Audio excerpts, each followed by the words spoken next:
Good morning. A blissful morning to the assembly of distinguished guests, staff members, and all gathered delegates. With great joy and immense exultation, I feel privileged to solicit your great presence to this national webinar on the occasion of World Pharmacist Day 2021, holding the theme Pharmacy Always Trusted for Health, organized by NGSM Institute of Pharmaceutical Science, Mangalore. Pharmacist, a superhuman who turned a bunch of dangerous chemicals into a life-saving drug. I'm using this day to appreciate and wish Happy Pharmacist Day to all the delegates gathered.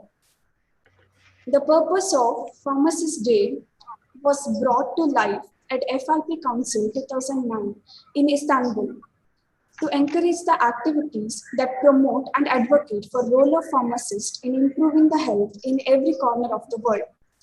The day is also a reminder to accept pharmacists and their services with respect and to understand the pivotal role of them. World Pharmacist Day, today celebrating with the theme of Pharmacy, Always Trusted for Your Health. Trust is a fundamental element of social capital which also essential to the healthcare. There is a significant association between trust in the healthcare professional and health outcome of a patient. With this context, I would like to step to the significant part of the session. On this momentous occasion, it's our privilege and fortune to welcome every amenities. A true welcome is never complete without a warm words and a warmer gesture. I now request Professor Dr. Satish, sir, Principal of NGSM IPS, to welcome and address the deliver. Yeah, thank you very much for your kind words, and welcome to all the delegates as well as the speakers. Respected Honorable Vice Chancellor, Nitte deemed to be University, Dr. Professor Satish Kumar Bhandari, Dr. B. Suresh, the Pro Chancellor, JSS Medical Academy, and also our own Pharmacy Council of India President. I have the Dean of Pharmacology, Dr. Professor S.K. Kulkarni with us today, Emeritus Professors in Pharmacology, and former Pro Vice Chancellor. Then also we have the presence of Dr. Bhupinder Singh Bhup, University Institute of Pharmaceutical Science, Punjab University, Chandigarh. And we have our own, my own teacher, Professor B.G. Nagavi, founder of CEO, Senior Consultant of Higher Education Skill Development and Research Center, Mysore. And I think Professor C.V.S. Subramaniam, the person who has wrote so many books, which right today every pharmacy student follows. And I see the presence of all my professional colleagues and other delegates and the participants in this webinar. I welcome all of you. And of course, it's a great honor for us to bringing the real stalwarts of pharmacy profession, Professor S.K. Kulkarni and all those people who have been my teachers, and they have ensured that the pharmacy profession flourishes. So I will be failing in my duties if I do not, though Vijay has given me only 5 minutes of time to make the welcome address. I told him in the morning it is impossible for me to finish it in 5 minutes, and so I beseeched him to give me 10 minutes. So I'll try to finish whatever I have to say in 10 minutes, because I cannot restrain myself to talk from talking about Professor Suresh, who is the Pro-Chancellor of JSS Academy of Higher Education and Research. And he was elected, he has got a unique distinction of heading the Pharmacy Council of India for 4 times. In fact, first he was elected in 2003, and later on in 2008, 2013, and 2018 also he became the President of Pharmacy Council of India. And also he is the Chairman of Scientific Body of Indian Pharmacopoeia Commission, which is responsible for setting standards of pharmaceutical substances and formulation. And of course, Dr. Suresh is also a delegate member of United States Pharmacopoeia Convention and also member of Council of Convention of the USP. He is also the member of ACP International Service Commission USA and the executive member of Commonwealth Pharmaceutical Association. And more than that, anything else, he was the founding Vice Chancellor of JSS Academy, about which we have been talking just now, which is I think the 34th ranked university in India, which is a very, very coveted position. And also he is in the top This university is in the top 500 university in the Times Higher Education, and obviously NAC A plus institution, and so many achievements under his leadership. In fact, in one word, if I say, Professor Dr. B. Suresh has transformed not only JSS University and JSS group of institutions, he has transformed the entire education system of pharmacy in India. He has, for the last 15 years, the wonderful work he has done, in fact, several visionary work with the pros and cons, so opinions differed. When he launched the project of Farm D, many opinions differed. Still, he persisted. Actually, those people who persist succeed, and now it is proved that it is one of the best thing. In the years to come, I am sure that we are going to do much better in that area as well. So with this very brief introduction, because as I said, the time constraint, I welcome Dr. Professor Suresh, who has been always very encouraging. He never said no when I called him and messaged him or sent a mail. He was always helpful to us. Thank you very much, Professor Suresh, for having faith in us and being a part of our development process. Thank you very much, and welcome to you. And I also welcome our own Honorable Vice Chancellor, Professor Dr. Satish Kumar Bhandari. He is an eminent otolaryngologist of the city, and he was holding the position of Dean of Medical College, so he has acquired a vast degree of experience in running the institution, which naturally catapulted him to the position of Vice Chancellor. And he has the executive, and now he has held several executive and non-executive posts, and he was the president of IMA of the South Canara branch, as well as Karnataka chapter. And he has was instrumental in establishing Mangalore Laryngectomy Club at KS Hegde Medical Hospital. Because of this, all these efforts, he has been courted with many honors, Aryabhatta Award, and many other awards. And also, he has been awarded Fellowship of Adam of FRCS by Derek Anderson, President of Royal College of Surgeons in 2018. Obviously, such a coveted person has done wonderful thing because he has also published. He is a scientist of excellence also. He has published 73 publications and several national and international conferences. He has presented papers and presented his findings. So he also has patented a couple of products recently because of his passion. I have been one good thing about Professor Satish Kumar Bhandari is that he is closely associated with the pharmacy school, because he is very keen in developing some formulations. His latest passion, if I am permitted to say, that he wants to develop some oral hygiene products, which I am sure that he is going to patent. This is his passion only which is driving, and I am so glad that sir, you could spare some time. On behalf of NGSM IPS, a very warm welcome to you, sir. And of course, we have our own teacher of all pharmacologists in India, Professor S.K. Kulkarni. Sir, warm welcome to you, sir. And Professor Kulkarni, who any pharmacologist will be knowing, rather should be knowing, because without Professor S.K. Kulkarni's experimental pharmacology book, I think any pharmacologist is incomplete.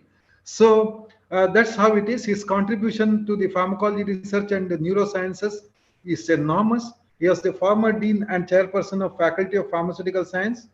He is presently emeritus professor, and also he is a fellow of National Academy of Medical Sciences, National Academy of Science, and the Indian Pharmaceutical Association, and he is also recipient of several national and international awards recognitions, including UGC Hariom Ashram Trust National Award in Neuroscience and Ranbaxy Research Foundation Award, Acharya P.C. Ray Gold Medal Award, and Professor G.P. Srivastava Memorial National Award, and Lifetime Achievement Award from Association of Pharmacy Teachers of India. So he has been coveted with a title of Punjab Ratna and also eminent pharmacist. Of course, more than all these awards, what amazes us and is that his accomplishment in the area of research. I was just going through his CV. It is more than 400 research papers with more than 7,000 citations and a H factor of 34. Of course, this was, I am sure that it is increasing. This data is a little bit outdated. I know it is much more than that. and more than 175 review articles, 5 patents, and more than that, 12 books. Professor Kulkarni is a role model for all of us. He is the person who can show us how you can make time and how can one can really achieve in the professional thing. Thank you, Professor Kulkarni, for accepting our call in a short notice and be with us. And we are honored by your presence. Welcome to you, sir. And another person we today is Professor Bhupinder Singh Bhoop. I see his presence. He has joined us, I think, and he is the doyen. He is the pioneer in the field of QBD in India. This is quality by design. He say very good morning, Professor Bhupinder Singh ji. We are honored by your presence. Very good morning, And Namaskar. yes, sir. Yes, sir. And Professor Bhupinder Singh ji is acclaimed globally for his scientific research work, especially in the systematic development of novel and non nanostructural drug delivery using QBD paradigms, advanced pharmacokinetics modeling, and nanomedicine and computational pharmaceutics. And he has contributed over 38 years of dedicated service towards the pharmaceutical education in India. And Sir has got 410 publications, 16 books, and prestigious international awards. And he has published 76 books, chapters, and 16 books in international publishers, and H-index of 52, and more than 10,000 citations. I do not have many more words to tell. And Sir has traveled all over the world, and he has been delivering lectures in Canada, UK, Germany, China, Thailand, Hong Kong, East and West. All is his domain. And also, he is in close association with the major pharmaceutical industries, starting from Mylan, Zydus, Glenmark, and so on and so forth. The list is very long. And Professor is also has guided 34 PhDs and 6 postdoctorates, and many more achievements to his credit. These are the amazing people who inspire the present generation of the pharmacists. And most importantly, he is in the expert panel of UGC, NBA, NAC, and AICT, PCI, DST Serb, DBT, UPSC, and Sir, आपका तो list बहुत लंबा है. So for the want of time, I will not able to do. My colleagues, when you are going to deliver, they will read all things, your achievement. Because more than reading, I do believe that we do inspire by your things, and we will try to catch up with you.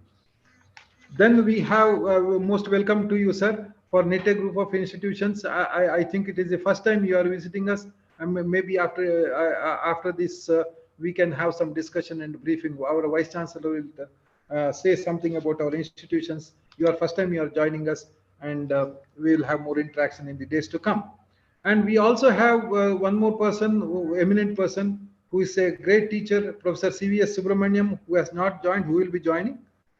He has the education. He has the education. He had the education in his professional the career in the JNMC and BITS Pilani and Manipal, as well as Davangere. Now he is in Andhra Pradesh. He is an accomplished writer, accomplished author, and also more than that, CVS for all the students is a person of physical pharmaceutics.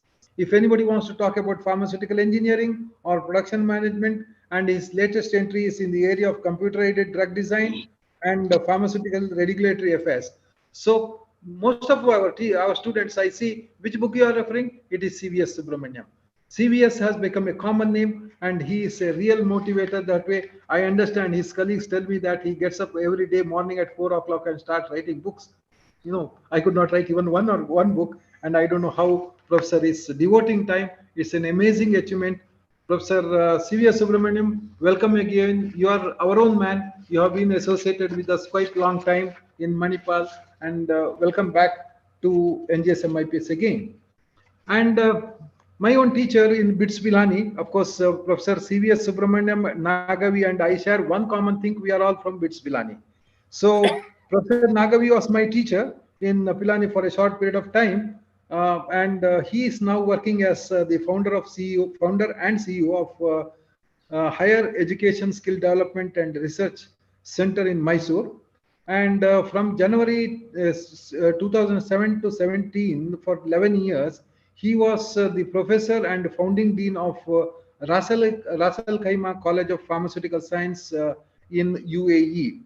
And Professor Nagavi is a passionate teacher, and he was responsible. He was associated with the JSS College Mysore also as the principal of that college for a very long tenure, and he was instrumental in establishing JSS Community Pharmacy in 2003.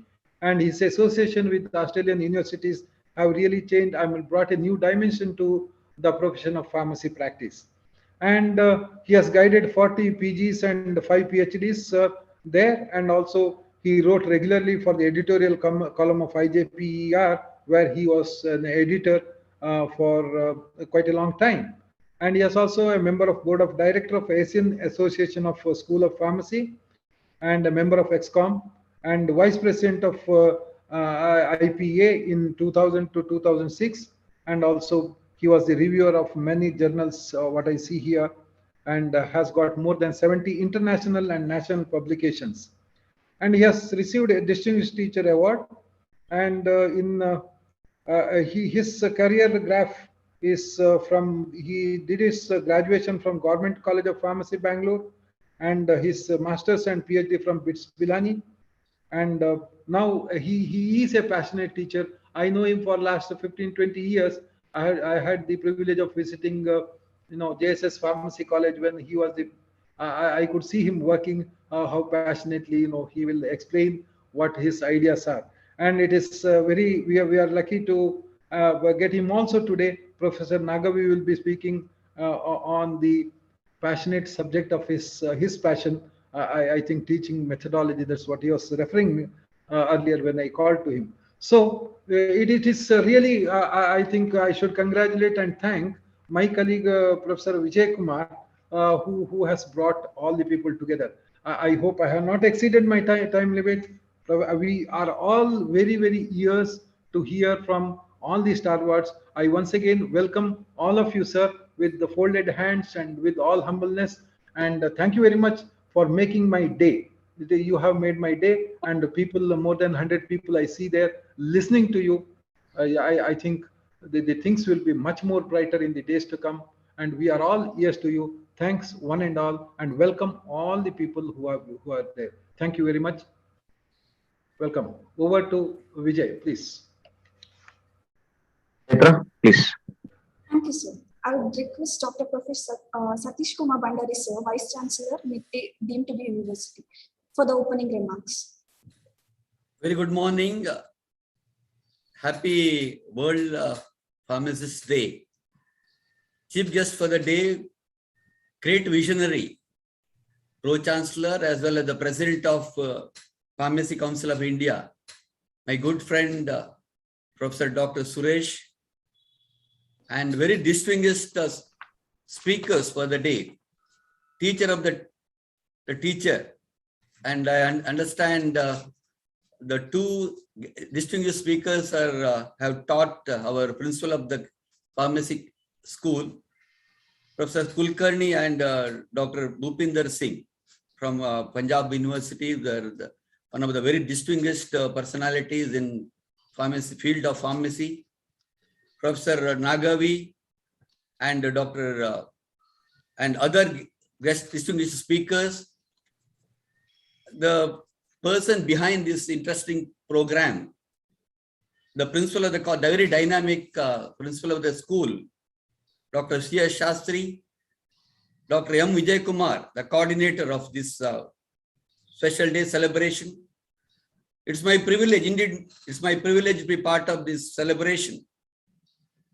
And it's not only a celebration, it is also a recognition of the people who have contributed for in the field of pharmacy for the nation. It's not only a celebration for the people who are participating in this program, the whole country. I think they should recognize the services of the pharmacists in the field of healthcare delivery. The COVID has produced both challenge and opportunity in the pharmaceutical industries. According to me, it is a golden period in the pharmaceutical industry. We are celebrating the Suvarna Mahotsav of Independence Day. I feel this is the golden period for pharmaceutical industry of India. According to the recent economic survey of 2021, the present 40 billion US dollar industry is expected to grow 3 times in the next decade. I understand it's going to become 120 to 130 billion industry. As you all know, India is the largest provider of pharmaceutical products. We are in the 3rd position in the world in terms of volume. We are the largest producer of generic drugs globally. I'm really proud to tell you that the Indian pharmaceutical sector is providing more than 50% of the global demand of various vaccines. That's a new addition. The vaccine diplomacy of our Prime Minister of India, it has been acclaimed by various leaders in the world. The 40% generic drug of US is supplied by India, and I understand 25% of the medicines in the UK is supplied by India. It's a very proud moment for all of us from the healthcare sector. The pharmacists represent the 3rd largest healthcare professionals in the world, I understand. And in India, there are more than 10 lakh registered pharmacists working in various positions, both in industry as well as in delivery of pharmaceutical products, applying their unique knowledge, skills, and contributing to the health of the nation. With the increase of the demand for medicines, naturally the employment opportunities also going to increase. Naturally, it is a boon for mainly the education industry, which is delivering graduation and postgraduate courses in pharmaceutical sciences. And naturally, the job opportunity is going to increase, and a good, it's a golden period again for the education in pharmaceutical sciences. Pharmacy and pharmacists are an integral part of the community, and they play an important role in alleviating the suffering of the people. They're the first line of contact, according to me, other than doctors, who are available in most of the places 24/7. But unfortunately, people ignore the contribution of these important healthcare professionals, and we fail to recognize their services. During COVID pandemic, when people were afraid of stepping out of their houses, particularly during lockdown, pharmacists were active, performing their duty to serve the people. And therefore, the theme of today, pharmacists always trusted for your health, is very appropriate.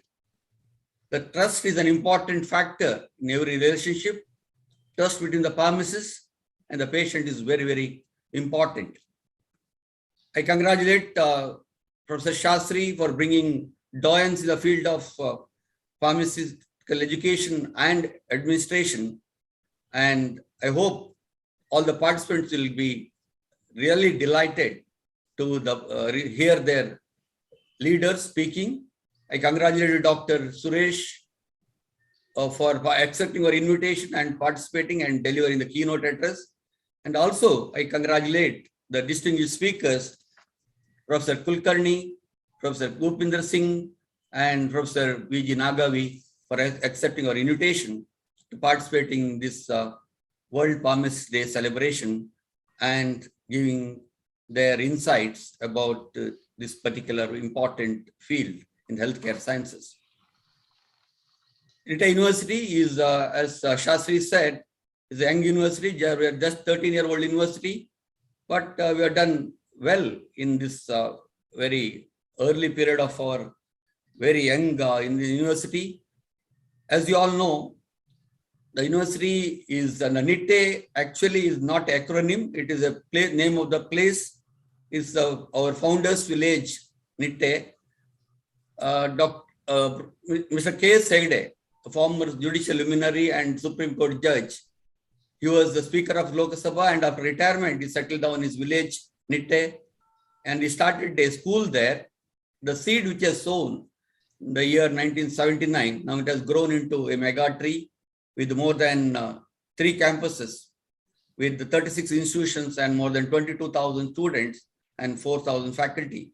And as Shastri said, in the recently, the second cycle of NAC, which was held recently, we are accredited with the A+ grade, and NIRF, we are consistently for the last 4 years within 80 in the country. With these few words, I once again thank Shastri, the principal of the Institute of Pharmaceutical Sciences, and Professor Vijay Kumar for organizing this program. I wish all the participants very fruitful moment, and they'll carry very pleasant memories of this webinar conducted by the Institute of Pharmaceutical Sciences. Wish you all the best. May God bless you. Stay healthy and stay safe. Thank you very much. Thank you, sir, for your words. I would like to request Chief Guest of today's gathering, Dr. B. Suresh, President of Pharmacy Council of India, to address the gathering. Respected Vice Chancellor, Dr. Satish Bhandari ji, my good friend and well-wisher, Professor Kulkarni, S.K. Kulkarni ji, and my colleagues, Dr. Nagavi, Dr. Bhupender Singh Gog, CVS, and my good friend and classmate, Dr. Shastri, and Professor Vijay Kumar, and all other professional colleagues who are on the platform. First of all, let me wish you all a very happy Pharmacist Day to all the pharmacy colleagues who are on this platform. And it is all of us together, we have made this profession where it is and what it is presently. Each one of us have contributed to the growth and the position which the pharmacy profession has risen in the last 2 decades, particularly to mention about. When Professor Shastri requested me, I had told him that give me some time. I do not know what my timings and how things would evolve during the day. But he said that no, whatever time suits you, we will have it. And he got me right first in the morning itself, telling that the first session you start with us at Nitte, and to again, as told by Shastri, it's very difficult to refuse a good friend and a colleague. We were together at Government College of Pharmacy studying pharmacology together, and so it is my pleasure to be with you all. And of course, I have got a special attachment and affection towards Nitte and its founders. So it's again second reason why I cannot refuse here. So I am with you all this morning. This year's World Pharmacist Day's theme revolves around trust.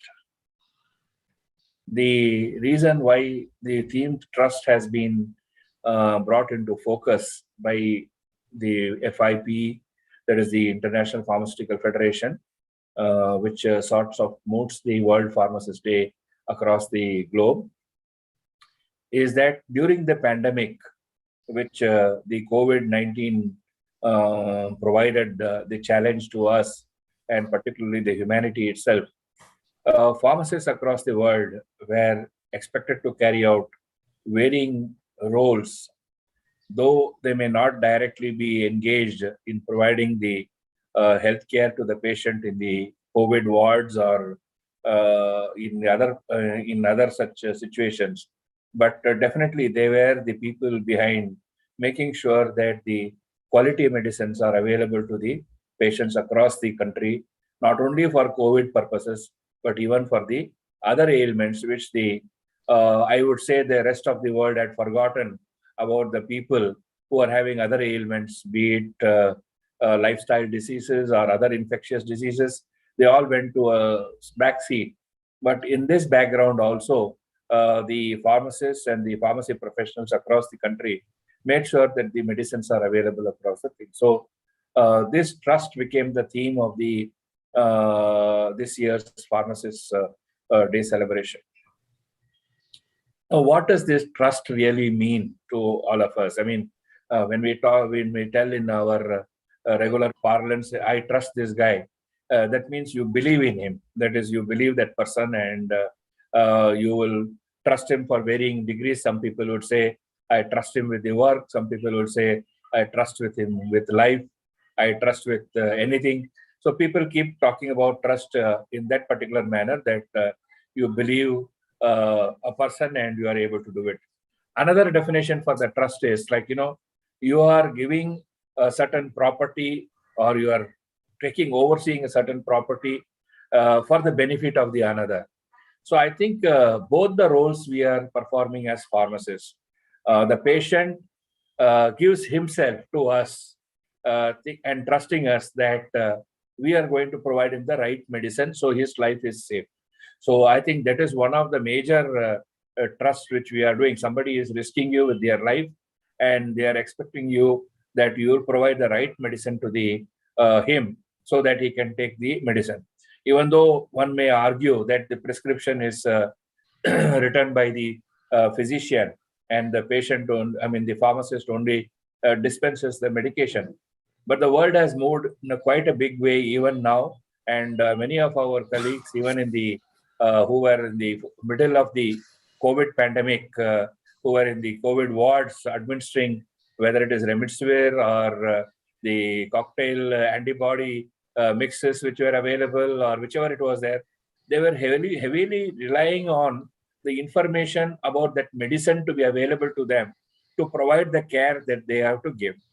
Because that information of the effectiveness of the medicine is not known to the physician, then he is left in a situation where he cannot make a decision. So that brought that the physician also trusted the pharmacist to provide the right type of information to him. Today's newspaper, we see again it is mentioned that the government of India is going to withdraw the hydroxychloroquine and the ivermectin from the COVID protocol treatment.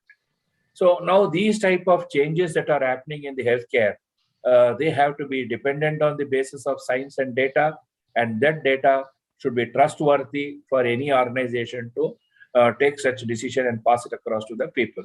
So the government also relies on such professionals who provide the data for making a decision whether the particular drug should be continued or not. The drug may be continued or not because of either the beneficial effects may be absent, or it may be that the adverse effects are overweighing the beneficial effects and should be withdrawn. In case of hydroxychloroquine and ivermectin, one of the reasons why it is being suggested to withdraw is the adverse effects perhaps overweigh the beneficial effects, and the government has decided to bring such a change in the protocol. Now, this also brings to the fore the friend that the scientific information, which is based on pharmacologists and eminent scientists like Dr. Kulkarni himself, and who provide that data for the other people to understand and see that how safely these medications can be used, become the very important factor in decision making, or even moving forward with the further things. Now, this brings back to the if you want to compartmentalize whatever I told you, this brings back to the 4 C's, I would put it, which are associated with the trust. First one is consistency. That is, whatever a person is able to provide information or guide a person and carry out certain practices which he is doing, there should be consistency in that. It cannot be varied. The second C is compassion. That here you have to understand that the person who is going to be associated with you is going to have a risk to his life by not your doing it. So you have to treat every individual as a human being and not just as a patient who is being, whether you are even in the manufacturing side, manufacturing medicines. One small mistake from you or one negligent step from you can affect the whole life of the people. So that compassion in the work which you are doing is very, very important. That is the second C of the trust. The third C is communication. Whenever the relationship between two people is being built, or trust is being built, the most important thing is communication between the two. There is no hidden factor there. They are frankly, transparently discussing the benefit towards the other person. And this is very important to understand in the trustworthiness, which we are talking about, the communication. We should be very transparent, we should be open, and give the right advice both to the physician and the patient. And that's why we are supposed to be a trusted profession. The last C is the competency. Now, to do all these things, if we do not have the competency to understand how a drug functioning, how a drug is producing its effect, how the drug can create an adverse effect, what type of knowledge or information that needs to be curated to be provided to the physician so that he can do it. There are two ways of doing it. You can build a large resource of information and give it to the physician and tell him, you read it, there is information here. Or you can curate that and give the right information to the physician. So he trusts you and he starts doing his practice of medicine based on the information you are giving.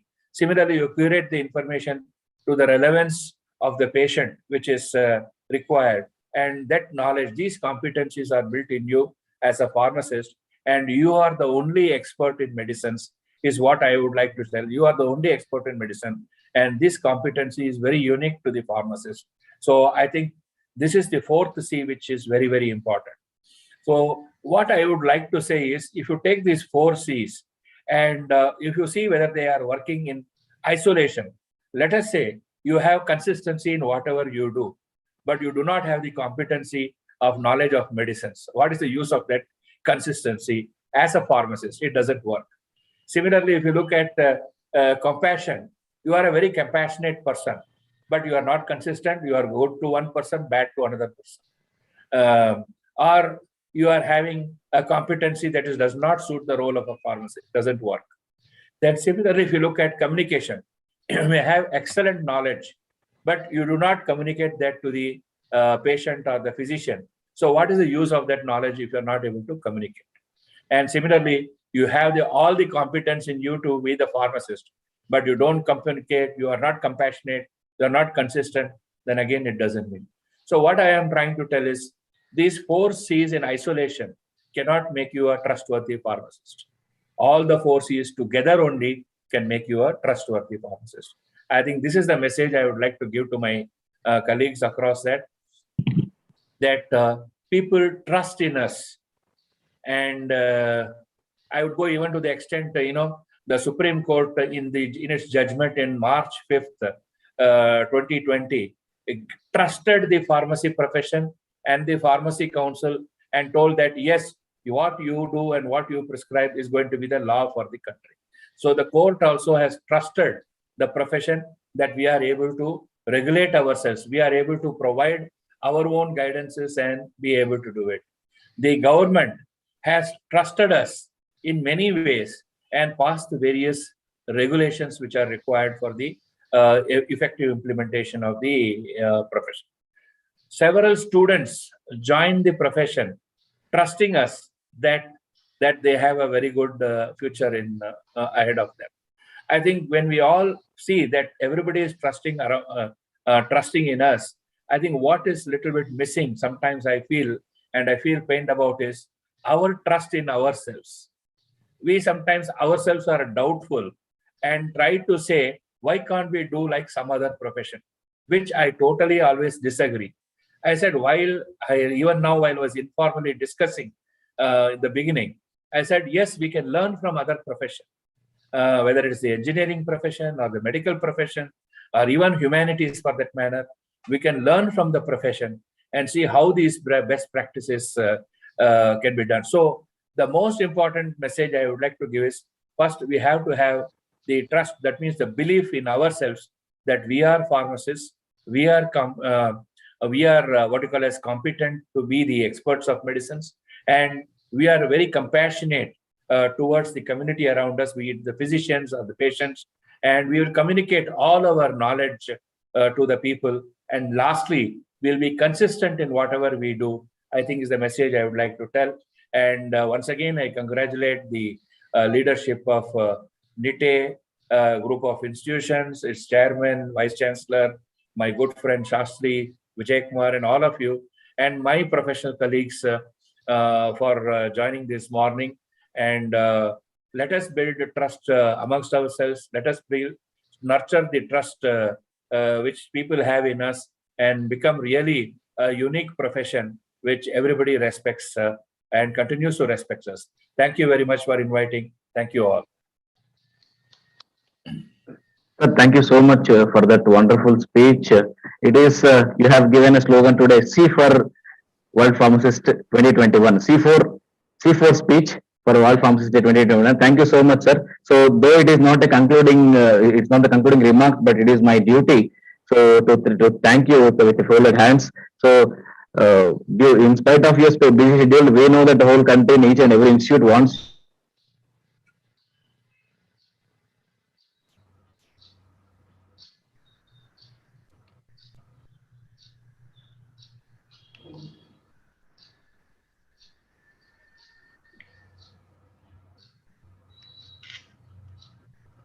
Vijay, you're not audible.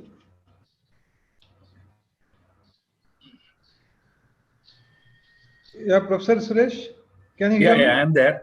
Yeah. And I think Vijay lost. I'll pick up from. Yeah, I think his internet had some where consistency problems.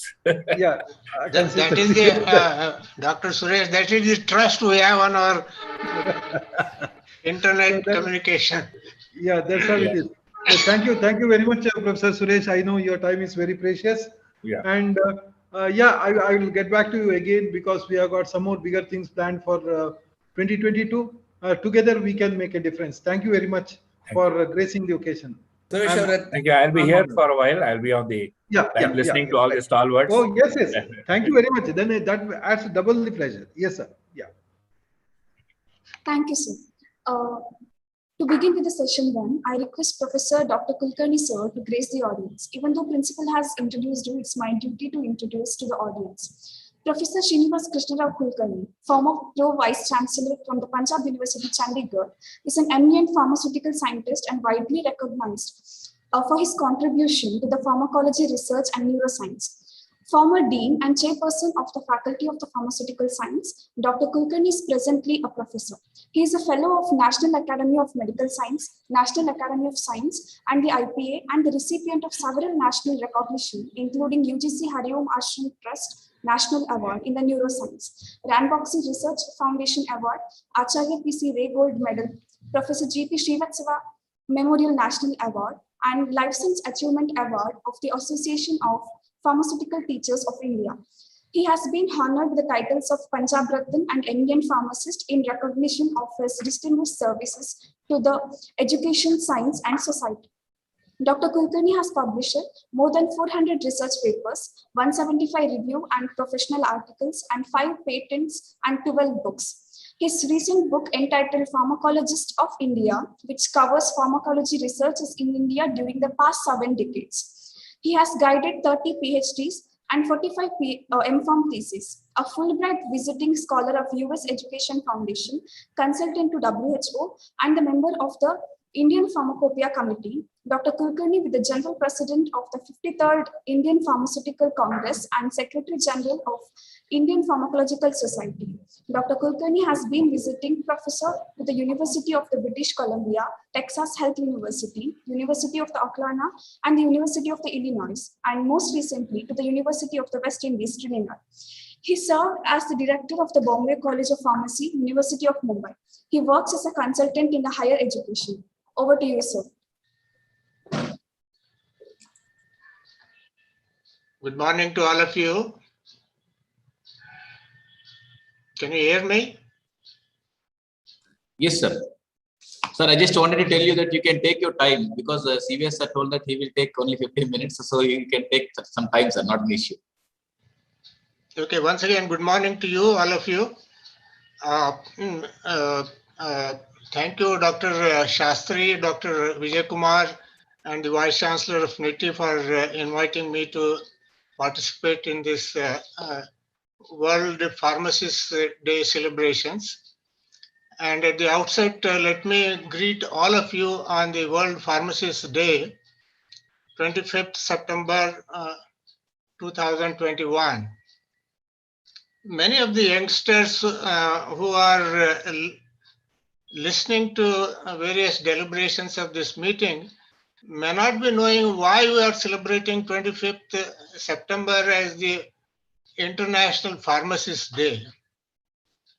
Many of all of us, we know that Indian Pharmaceutical Association celebrates National Pharmacy Week in the third or fourth week of November every year, and they have a theme for National Pharmacy Week also.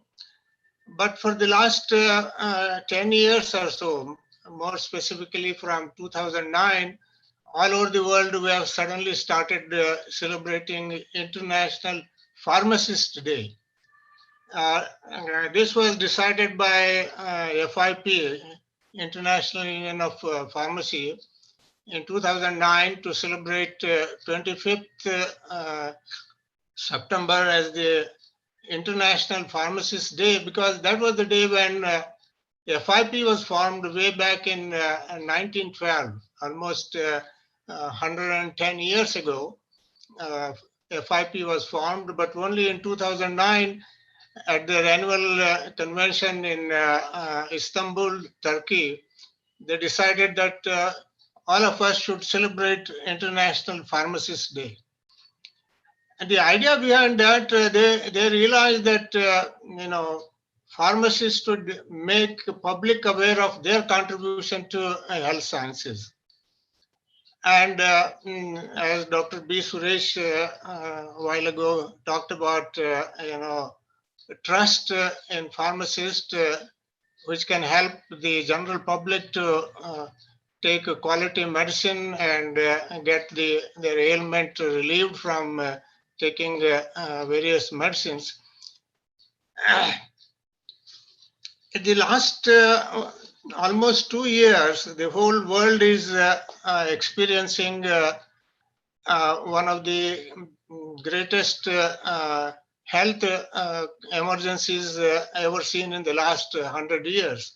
We all know that COVID-19 has devastated everyone in the world, more so in India, particularly during the second wave between February and April 2021. We lost a large number of dear ones, young, old, relatives. So it was a greatest tragedy that the country has experienced. And during this period, the Vice Chancellor was telling that pharmacy profession is booming because of producing various medicines which are used for management of COVID and other ailments. There was a joke going on around that there are two medical professionals who minted money during the COVID. One is all private hospitals.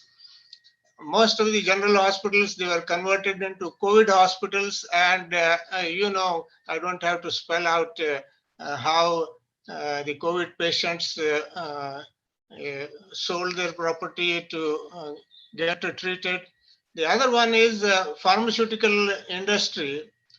I'll give you one example of Remdesivir, the antiviral drug, which is not specific for COVID-19. It is a broad-spectrum antiviral drug, and it is manufactured by an American company, but there are 4 or 5 companies in India. They also manufacture Remdesivir, and their price varied from 2,800 to 600 to 60,000 rupees. At the time of emergency, people purchased one vial paying 50,000 rupees, 60,000 rupees. I don't know, nothing could control them for selling Remdesivir at such a high price, and the society paid for it. That was very, very unfortunate. We were talking about trust as the theme of the 2021 International Pharmacy Day, but I think those who were selling the drug, they lost the trust of the people, because that was although it is not a life-saving drug, but even post-COVID, they have done research on the use or efficacy of remdesivir in COVID-19. They find it out that it can only, reduce the admission to hospital. Number of hospitalization days can be reduced by administering remdesivir, but it is not a cure. But still then, even though government fixed the price, but its sale was uncontrolled. I think this is an area where pharmacists should have played a pivotal role in supplying remdesivir. Remdesivir was not in short supply; it was available, but the patient had to pay through his nose in getting the remdesivir. The pharmacy profession has come a long way. In our own country also, we are about 85 years old profession, started in 1932, and we are almost going to be 100-year-old in another 10 years or 11 years. And as I see that number of pharmacy schools, when I was a graduate student about 60, 65 years ago, there were hardly 10 or 15 pharmacy schools. Today, I think Professor Suresh will correct me, there are more than 4,000 or close to 4,000 pharmacy schools across the country. And we are producing a large number of pharmacists, and I don't know where their future lies, although we expect that all of them should get employed, and even the PharmD graduates are also supposed to play a pivotal role in delivery of the health care and patient counseling and other things. That is yet to take a deep root in our health care. I was only concerned that during the pandemic, every now and then when our Prime Minister talks about COVID frontline warriors, he profusely praises the doctors. Many of them, they lost their lives, but they went on serving the patient, nurses, paramedics, and the other healthcare workers, but they never talk about pharmacists. I wrote an article last year about the missed opportunity of pharmacists being called as a frontline warrior in COVID-19. Was it because the health care services did not have trust in pharmacists? Why did they not involve pharmacists in the hospital pharmacy care? I have no idea. I think people who are associated, they should be able to tell us why pharmacists did not become a frontline warrior in this whole fight against the COVID-19 in our country. I read about the role of pharmacists in the Western world. I saw last year there was an advertisement in the United States and in Canada inviting pharmacists. They are going to pay 1.5 times more salaries for vaccinating people, pharmacists to vaccinate. In the United States, you don't have to register anywhere. You just go to your community pharmacy where you are living, you register yourself and get vaccinated. But that situation is not there in our country. Maybe we don't know whether our pharmacists are trained to administer vaccine. Or do they have a license to administer vaccine? I think we must look at this and modify whatever regulation is possible so that pharmacists play a proactive role in administering vaccination or any other emergency medicine to the needy. Because today we see that now we are well placed as far as vaccination against COVID-19 is concerned. Other day, our Prime Minister made a statement that more than 80 crore people have been vaccinated. Almost 80% of the people who are eligible for vaccination, they have got vaccinated in the last 1 month or so. In another month or 2 months, maybe 100% of the eligible patients, people in our country will be vaccinated. Will be most protected community in the world in terms of population is concerned. But this we have taken about almost 8 months, from January to almost October, almost 8-9 months. This could have been reduced if pharmacists were also allowed to vaccinate people. And therefore, we must bring about regulatory changes, as well as the changes in the training program of basic pharmacists. I talk about diploma pharmacists, because they are the ones who are at the forefront of serving the population. The graduate pharmacists, they don't run the pharmacy. The PharmDs, they don't run the pharmacist. Or postgraduates in pharmacy, they don't run the pharmacy. It's only the half-baked D-Pharm students or D-Pharm diploma holders, they run the pharmacies. So we must bring in change in the training program of diploma pharmacists, so that they become eligible to administer vaccines and other emergency medicines to the public. Because for ours is largely rural population in our country. Almost 70% of the people live in rural area, and it is the pharmacist who does the first health delivery in the rural sector.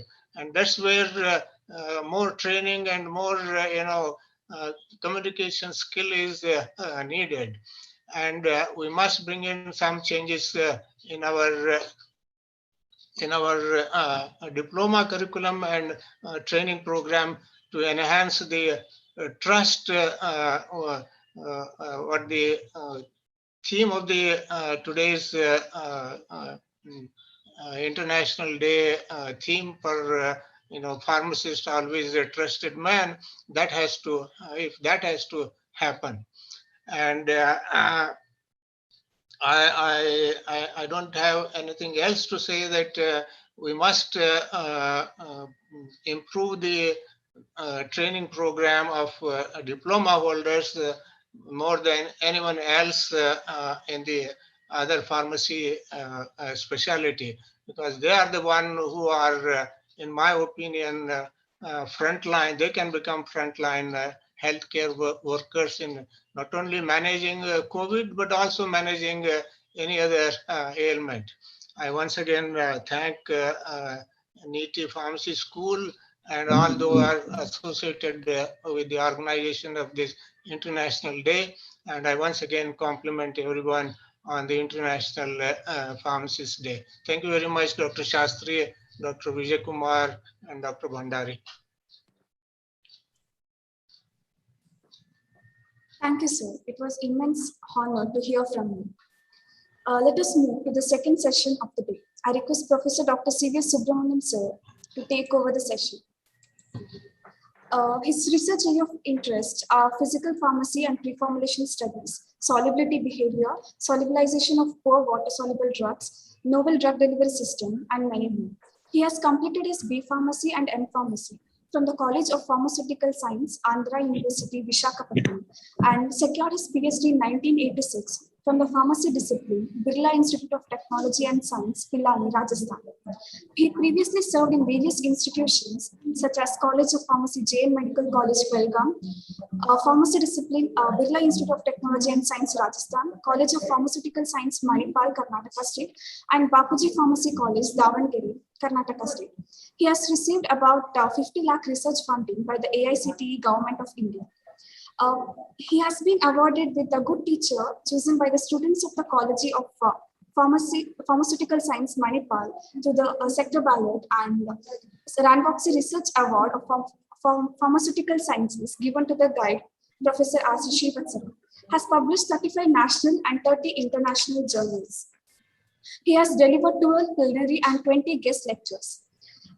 He has guided 17 PhD students and 40 M.Pharm students and recognized PhD supervisor from Osmania University, Jawaharlal Nehru Technology University, Hyderabad, Mahe, and Manipal University. He has written so many student-friendly books. To name a few, textbook of physical pharmaceutics, pharmaceutical engineering, physical pharmacy, pharmacokinetics and biopharmaceutics, Pharmaceutical Regulatory Affairs, Industrial Pharmacy, Computer-Aided Drug Development, and Laboratory Manual of these topics. Over to you, sir. Thank you very much. A very good morning to every one of you. Shall I start? Yeah, good morning, CVS sir. You morning, joined. sir. Good morning, Welcome to NGSM IPS and welcome to Nitte. Very good morning, sir. Thank you very much. Good morning to every one of you. Respected dignitaries on the dais and off the dais. Salutations to all of you. On this occasion, I wish to extend warm wishes to all the pharmacy family and pharmacy fraternity. A happy World's Pharmacist Day wishes to all of you. It is indeed a great pleasure to associate myself to NGSM Institute of Pharmaceutical Sciences. Am I audible? Sir, yes, you are audible. NGSM Institute of Pharmaceutical Sciences on this auspicious day of World Pharmacist Day. At the outset, let me thank the students, staff, management, and the university officials, and especially the principal C.S. Shastri Garu for inviting me, choosing me to address the students this particular occasion.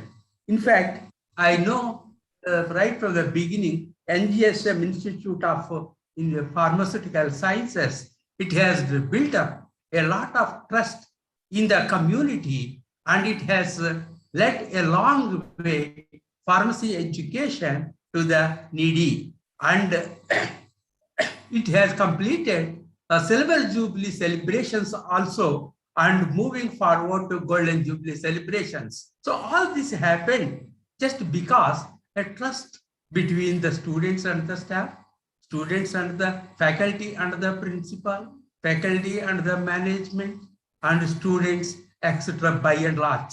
This is how they could build up a trust in that particular area and serve the pharmacist in the education, a trusted institute for pharmacy education. All this happened because of hard work made by the institute, faculty, etc. And thus they have made a big name in the society, irrespective of their NBA or NIRF ranking, etc. Incidentally, NIRF ranking and NBA accreditation, etc. add value to that.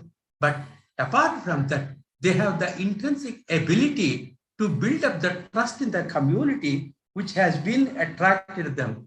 In fact, on this occasion, as a pharmacist, I wish them all the best.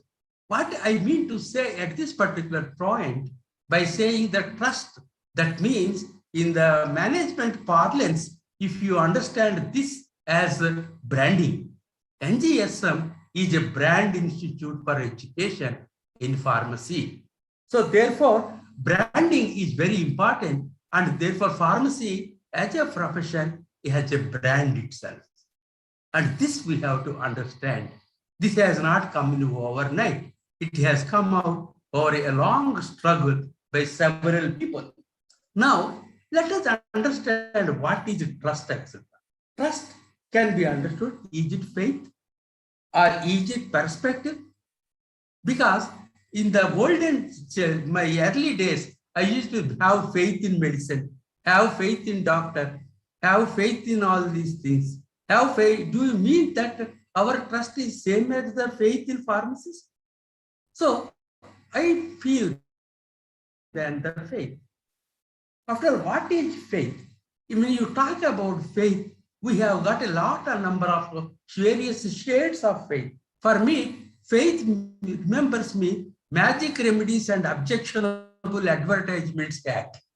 For me, faith gives me something like a placebo, but it is not a drug by itself, where a pharmacist looks at this particular drug as a drug maker or a person who gives life to the drugs. Therefore, it is not the faith, it is not the response or observations about the society, it is about the activity that a pharmacy has taken up as a challenge in the community. Hence, when we talk about a pharmacy as a profession, it is always reflects a pharmacist. So, pharmacist has become a central role in the pharmacy profession to lead the profession to cater the needs of the society. So, therefore, we should be able to understand these type of perspectives. For example, if you talk about failure, we do in the dissolution experiment. In the dissolution, if dissolution is only a quality control tool, there is no need of having 37 degrees. There is no need of having hydrodynamics.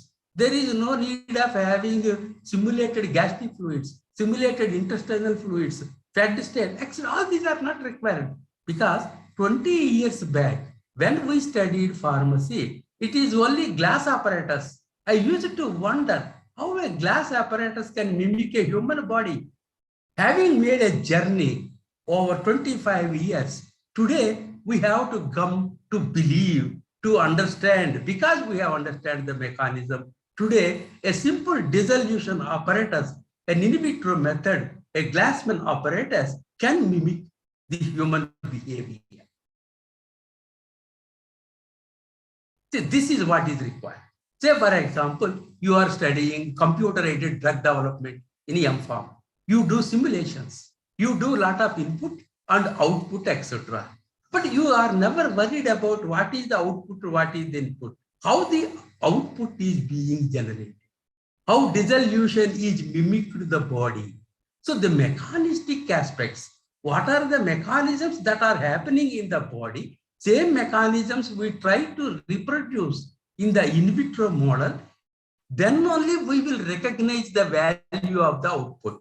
So it is the process with which a pharmacist has undergone a process of 4 years of continuous study of subjects, evaluation, passed, and understand the knowledge. After that, he has become a pharmacist. So therefore, the process by which we come to a particular stage is much more important than just having a degree. So therefore, trust can be understood by value of education, by value of the subject, by understanding the mechanisms of what is the understanding about this. Therefore, the entire journey towards reaching a good drug is not simply based on any factor, but other than a long struggle of understanding the behavior and try to build all these things into that. Now, trust. When we talk about trust, is it a pharmacist between patient?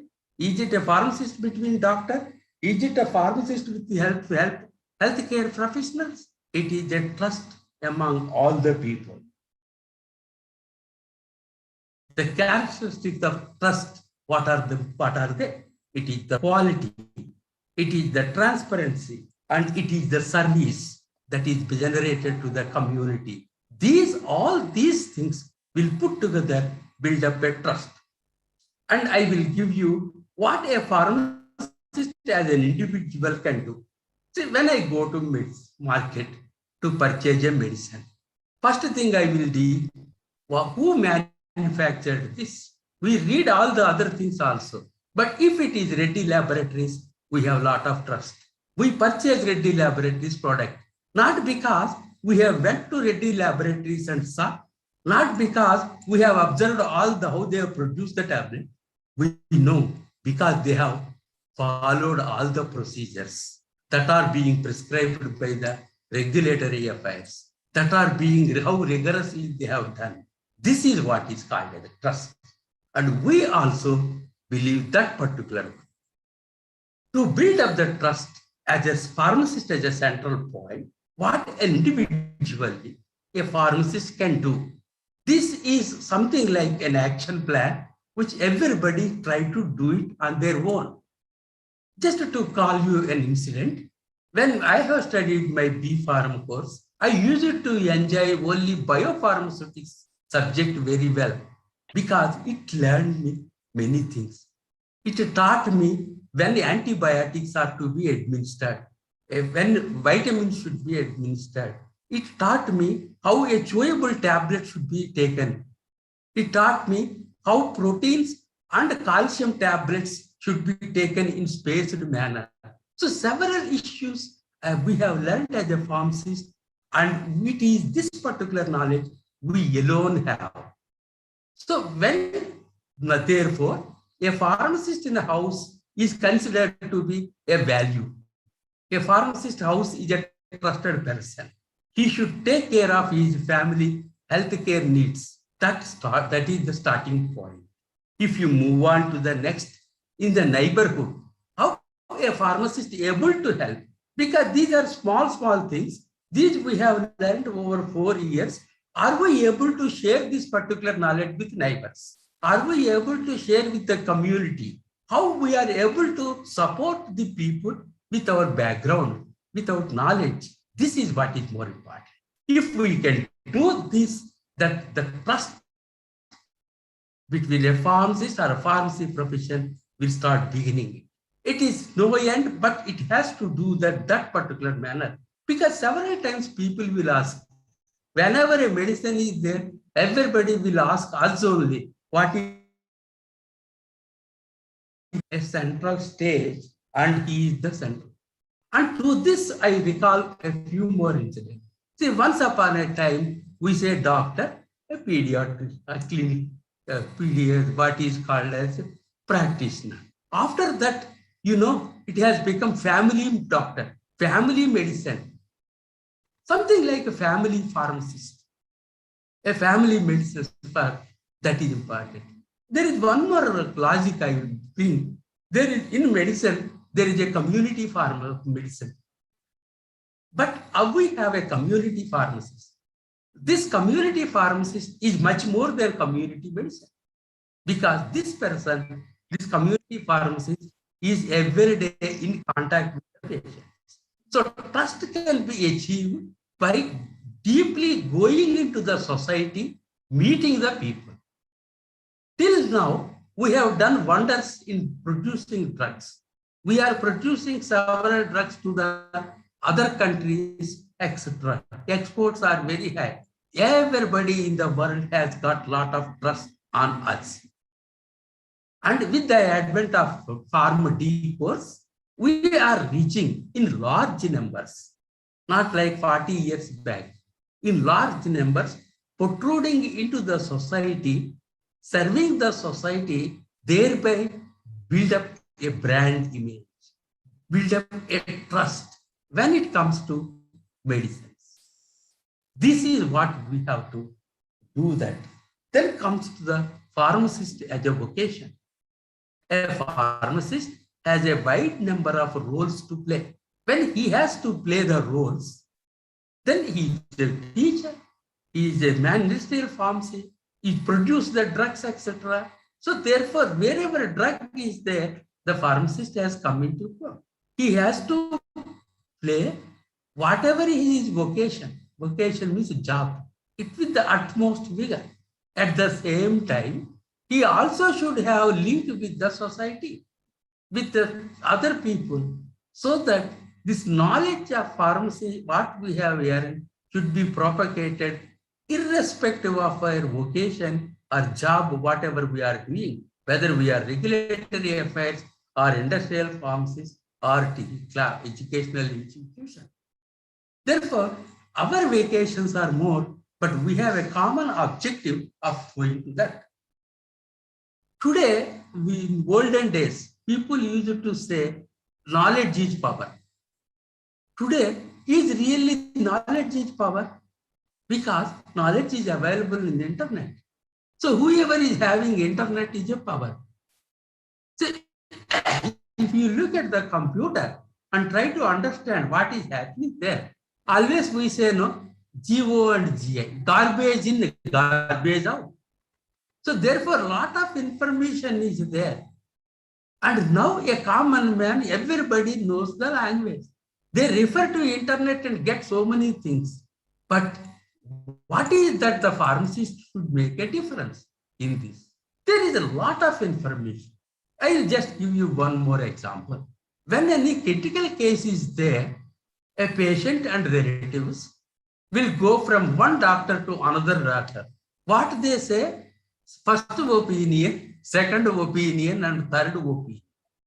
Why it is required? Each opinion is required. All doctors are knowledgeable. That means beyond that, there is something which knowledge alone will not take a decision. See, for example, I will give you one more example. You give blood test, blood. He will give you 2-3 pages of lot of data only. Everything is data. And you look at the figures, nothing can be understood. And then you have to see that which is the average, which is above average, below average, etc. So therefore, a decision making is based on the wisdom. If you see the hierarchy of wisdom knowledge, today what a pharmacist requires is wisdom, logical analysis, mechanistic. Data, if you see the entire hierarchy, first one is data. Data means what? It is integers. It is numbers. What the numbers will convey to us. Numbers has no meaning unless we transform this particular number into information. See, if you see only data, there is specializations in data analytics. So data has to be understood, analyzed in order to give the information. But what information tells? Information is an organized way of arranging data. You have pharmacoinformatics, bioinformatics, several information. But all these informatics, what they will tell? They give the gist of this information into knowledge. So knowledge alone is sufficient. We have a lot of pharmacy knowledge, but knowledge alone is not sufficient. We require wisdom. If we exercise wisdom, if we exercise reasoning, we exercise what is the gist of it, what is the significance of that, then only a pharmacist can make a difference between internet information and the knowledge base what he has developed over a period of time. Therefore, in the hierarchy, it is 4 steps. Data, information, all these things should be interpreted such that we will reach that particular stage of wisdom. And this wisdom has to be inculcated in the brains with logic, with arguments, status, with the differential analysis, etc. That is how we should come to the highest possible stage wherein whatever we speak will be appealing and a trust can be built up. Irrespective of our walks of life, this is very, very important. We all know that pharmacist is linked between healthcare. In healthcare, etc., several people are there. But a person, a pharmacist, is one who knows about everything. So he becomes a link between all the team needs. A team can be prepared, and that particular activity, whether you call it as 7-star pharmacist or 5-star pharmacist, whatever you say, but what is more important is reach that particular level such that it will become significant role, which gives not only trust to ourselves, to the profession of pharmacy.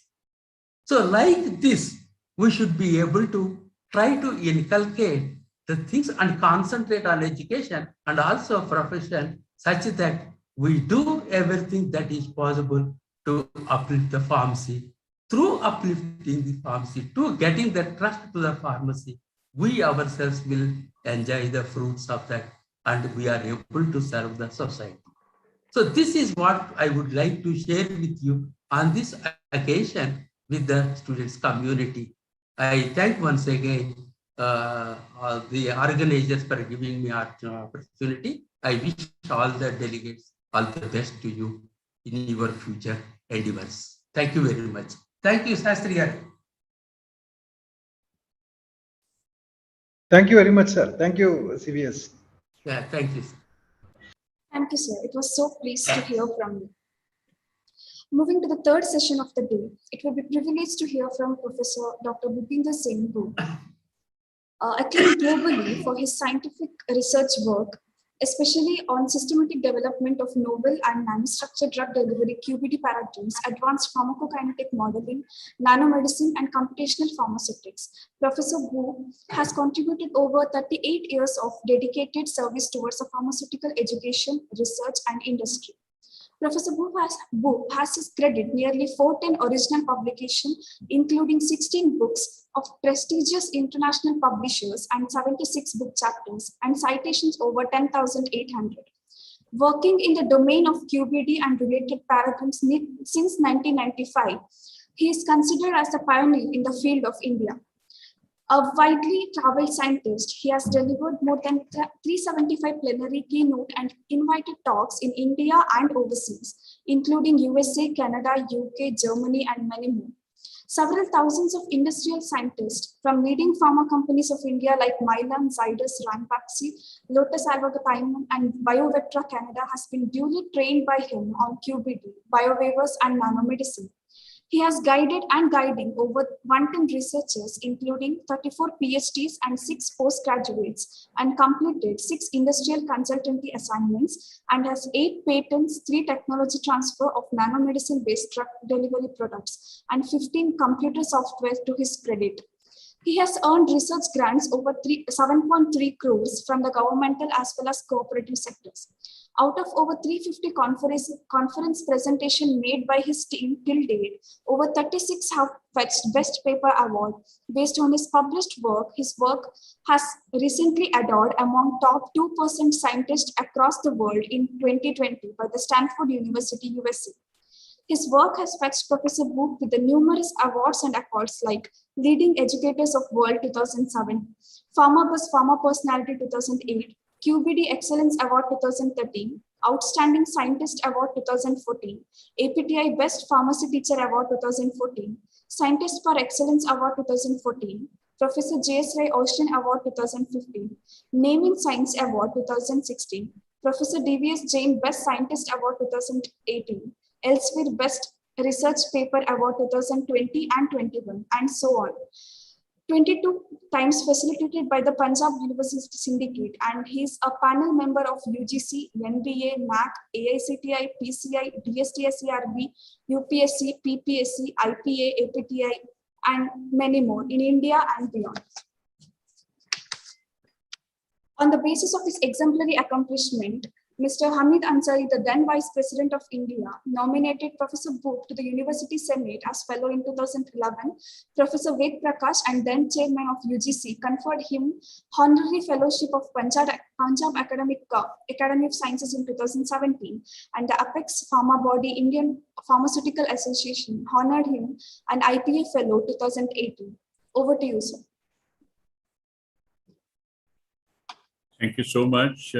I'm forgetting the name of the anchor, very well, very nicely, put forward, maybe a little exaggerated way.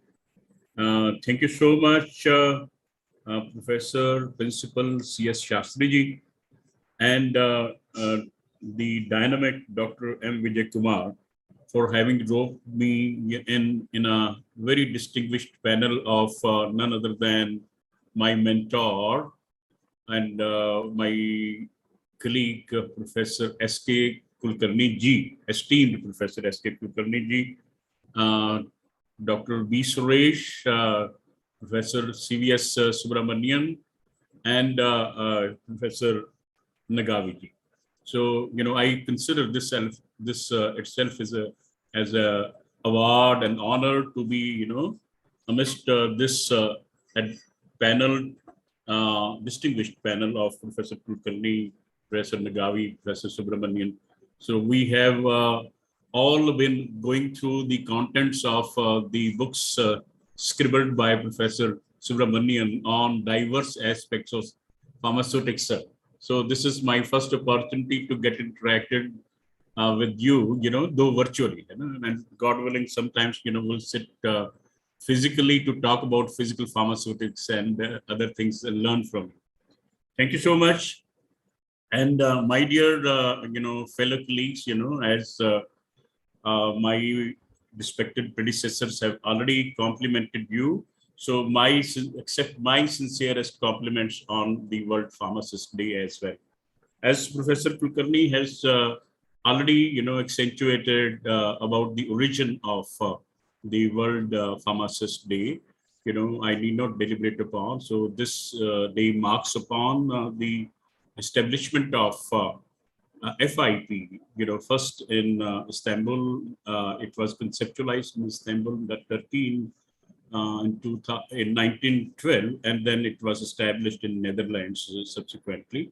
And Professor Kulkarni had been associated with FIP for quite long, still works like this. This is an opportunity for every one of us to, carry out our SWOT analysis, not merely to celebrate and, be ecstatic about it, that we are day dedicated to us is being celebrated. But we must carry out our SWOT analysis, as the theme itself is, indicating. We have to build that trust. We have to fortify that trust. We have to uphold that trust. Pharmacy has been a trusted profession since the BC era, when pharmacist was known as an apothecary, until date. But it is our prime responsibility to uphold and to strengthen, to reinforce that trust amongst the public, amongst the physicians, amongst the patients, and amongst our own selves. So, recently we can, as Dr. B. Suresh also accentuated, and Professor Kulkarni also, referred to, that very recently in the COVID pandemic era, in India, we have reiterated our position of pharmacy capital of the world. India was known for the last, 15, 20 years as the pharmacy capital of the world. But in the recent 1.5 years, we have reiterated, we have strengthened that, position of pharmacy capital of the world. So not only remdesivir or tocilizumab or drugs like hydroxychloroquine, the commonplace drugs like paracetamol and dexamethasone, people across the world were looking for from this pharmacy capital of the world. So, and in fact, very recently, the vaccines, Covishield and Covaxin and many others in pipeline, the world is looking towards India for the mass production and supply of vaccines too. So in India, we can hold our head high. First, let's, the young generation, I think, must be, familiarized about the current status. The pharmacy profession is the pharmacy industry is the fourth biggest industry after telecommunications, IT, and oil industry. And in this industry, pharma industry across in India, across the world is at number 3rd position in terms of volume, particularly in terms of the drug products. Isn't it a matter of pride? Let's have 3 cheers for pharmacy profession first. Despite the hiccups of infrastructure, corruption, population, and whatnot, we keep bragging, we keep, complaining about these problems every now and then. Despite that problems, our pharmaceutical sector has made the country proud year after year, decade after decade. And I'll come to my point of view, in the later part, whether the pharmacy profession has been given due justice by the governments after governments little later. When I was inducted in Punjab University Institute of Pharmaceutical Sciences as a young faculty member, around 38, 39 years back. So I was given one of the subject to teach to the entrance of pharmacy, that's B.Pharm first year, on orientation, scope and orientation of pharmacy. So although, I took it as a challenge, but I developed an acronym for the various facets of pharmacy. I think everybody can take that. Pharmacy can be hired. I told pharmacy can be hired. H for hospital and community pharmacy. I for industrial pharmacy. R for research and development, be it academic research or industrial research. E for education and academics, and D for drug control administration or drug regulatory affairs. So pharmacist can be hired. Hospital and community pharmacy, industrial pharmacy, research and development, E for education, and D for drug control administration. So whether we belong to any of these disciplines, the onus is on us to maintain that trust. If we are a hospital or community pharmacist, as Dr. CVS Subramanianji was talking about, we are, to act as a wedge, we are to act as a bridge between the physician and the patient. We are answerable to both the patient community and the physician community and the public at large. I think there are 5 important duties for a hospital and community pharmacist towards patients, number 1, towards physicians, towards public, and towards pupils, the students, because he has to educate, he has to train his students. As his student means his subordinates, his juniors, his the trainee pharmacists on various aspects. So for that, I must, would like to advise that, the diploma pharmacists, wherever they are working, they must resort to continuing education, and by later entry to B Pharm or otherwise, they should upgrade themselves, they should update themselves, and they should then only be able to talk to the physician that, you have not prescribed the appropriate dose, sir, because the patient is weighing 140 kg or 135 kg, and you are administering him the normal dosage. His body surface area is twice that of the normal human being, so he must be given twice the dose. The patient is having 35 kg of weight, 38 kg, you have administered him the normal dosage, so it may turn out to be counterproductive. You can tell him at face only, politely though, if you are confident about your knowledge, know-how, and educational qualifications. So the diploma pharmacist, time and again, we have been raising the demand that the graduation should be, the degree, minimum degree, for practicing pharmacists. But I do not wish myself to be involved in that controversy. But they should upgrade themselves. Industrial pharmacists. After hospital pharmacy, it's industrial pharmacy. And in industry, we tend to work under different aspects. Manufacturing is one, QA is one, QC is one, drug regulatory affairs is one, IPR is one, R&D is one, documentation is one, and so many, marketing is one, so many other aspects, and distribution channel is one. At every aspect, we have to endeavor towards excellence, because quality is not merely, conformance to the pharmacopoeial standards or regulatory standards. It is, achieving the excellence in any product or in any API. It's achieving, because I keep sharing with my students, it's known, very well known truth that if a doctor commits a mistake, it is the life or the health of that patient under peril. But if a pharmacist commits the mistake, it is the life of hundreds of thousands of the patients, who are, consuming his product, under peril. So whose job is more responsible? Of course, no skepticism at all, no doubt at all.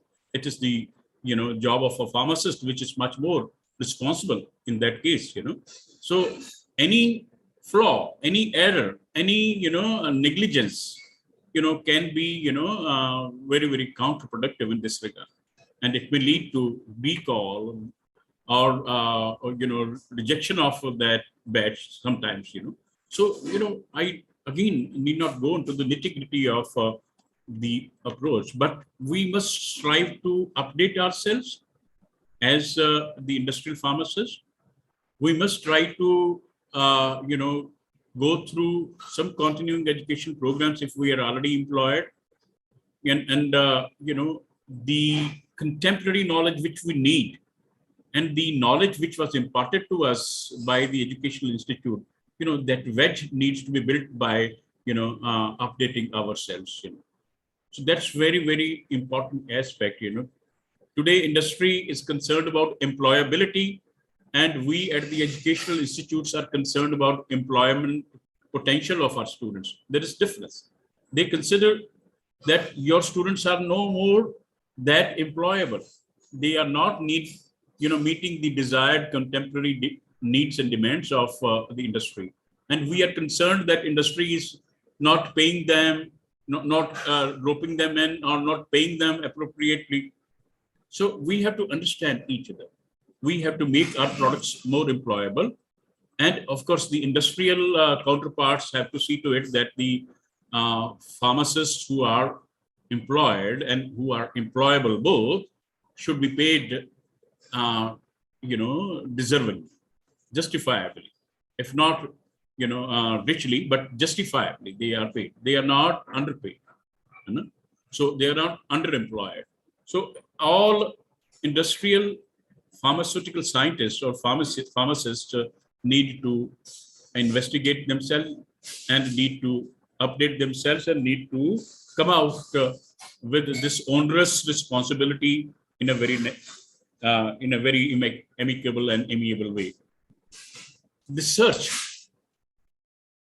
is and again an onerous task. It's not the cup of tea for everybody, and whosoever takes, he has to in pharmaceutical sciences, he should endeavor for the products and the APIs and the diagnostic aids and the cosmetics which are quality oriented, safety oriented, efficacy oriented, and aesthetics oriented, and of course the economy oriented. They should be affordable as well. So they should endeavor towards these aspects, and research should be towards achieving not merely the profitability. They should be majorly concerned about quality in terms of safety and efficacy both. And as far as education is concerned, I being an educationist, Dr. Subramanian, Dr. Kulkarni, Dr. Nagavi, all are educationists, Dr. Shastri. So we as academicians and educators have much more important role to play. We are in fact, we have to admit this task. We are the profession builders. We are the nation builders. We as the teachers. And I recently went through one message that's getting viral in WhatsApp and Facebook, that in KBC one of the school teachers was beyond herself, telling that we are teachers, humne apne students ko itna pyar kiya during COVID time, but we are not considered as COVID warriors, and doctors and nurses are being considered. So we are in fact not only COVID warriors, we are the national wide warriors, we are the global warriors, because as educators we have the great responsibility. One of my mentors, late Professor Kishan Singh ji, whom we lost last year in March 2020, he sent an email to 4 or 5 of the faculty members of whom he adorned, including me as one of them, one of 4 or 5. He shared one parable, one story. I need to cut it short and tell it in 40-50 seconds. So there was an horse in the stable which started limping. Suddenly it started limping, and the owner of that horse, the noble, was very fond of that race horse which used to win so many races. Why it's limping? So it's not fit for winning any race anymore. So he showed it to the best veterinarians in the city and around the city, but nobody could diagnose and treat that disease. What to talk of treating? Diagnosis was not possible. Then one day, one sage, one saint visited him, and he asked, the noble, you seem to be very worried, very tense. He shared the concern that, my most lovable horse, whom I love more than my own son, is limping, and it's not, maintaining good health. And the reasons, for the last several months, we have not been able to diagnose. We are not able to treat that problem as well. Sage closed his eyes and asked, who is his trainer? And the trainer has recently been hired. Okay. Did the earlier trainer who has left, horse loved him?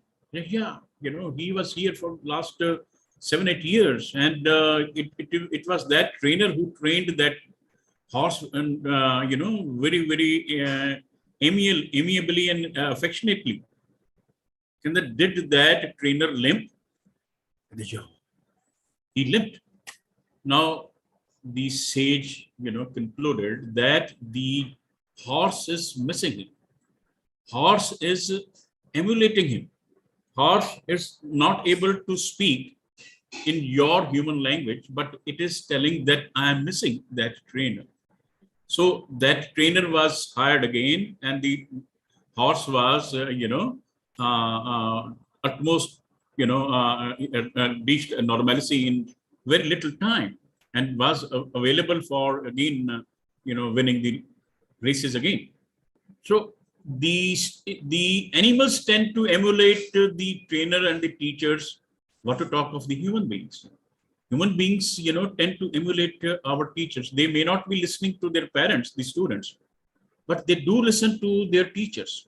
So we, the teachers, have very great responsibility, not only in providing them the apara vidya, but para vidya as well, the moral education, the spiritual education as well, because although it's not part of our contents, but wherever through between the lines, so we must, educate them about the professional,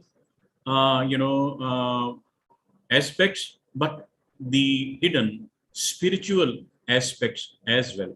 So this is what I need to convey with respect to the educators and the Drug Control Administration. Let me share my own. This is my own judgment. I think Professor C.V.S. Subramanian also may be, agreeing with me that in the last 10-15 years, 10 years almost, we have seen transformation in the Drug Regulatory Affairs division. And that is the positive part. In our days when we were inducted as young faculty members, or when we were students, our Drug Regulatory Affairs was nothing else but drug inspectorship, where, they tend to, inspect the premises, whether industry or a chemist shop, and, point out the fallacies, and the matter used to be settled over the table and under the table. So that was the profession of Drug Regulatory Affairs known around 15-20 years back, or maybe 2 decades back. But today, the officials of the Drug Regulatory Affairs have gone much more, informed, much more updated, much more responsible, and this is one of the reasons that we see surge in the productivity of the pharmaceutical industry. And I must again compliment the Drug Regulatory Affairs currently, be it at the center or be it at the states, they are taking the reins further, and they need to, further update themselves, not only in the knowledge, but their attitude as well in surveying the various pharmaceutical industrial houses, as well as the, chemist shops, as well as other ancillary units, maybe, vaccine production units, or So, my dear fellow colleagues, the last word which I wish to share is that we have to keep updated with respect to the current contemporary futuristic trends. As Dr. Subramanian also pointed out about informatics. So this is, the need of the hour to update ourselves. Artificial intelligence, 3D printing, Internet of Things, all these aspects, virtual reality, and complete automation of pharmaceutical industries on the cards. And the current crop of students, even if it's not there in the Pharmacy Council of India enshrined syllabus, there are advantages. People were appreciating PCI. So I have been part of the educational BFARM, committee of deciding syllabi, but I am still not very much satiated with the contents of the syllabi.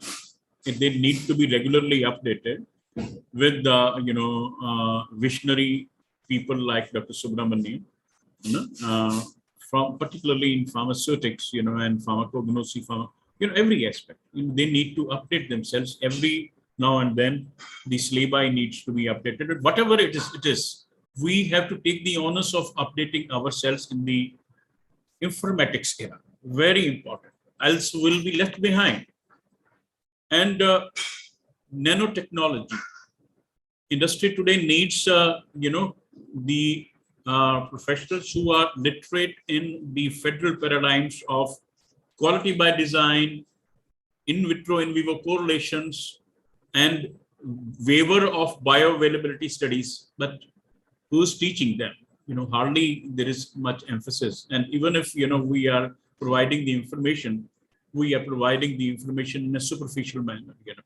So unless we, the teachers, are literate, we cannot make our students as literate. That's very, very, valid point. So we have to get, as educators, we have to get, and in drug discovery, it is combinatorial chemistry, again, computational tools need to be educated. Of course, nothing is stopping you to discover the molecules by serendipity.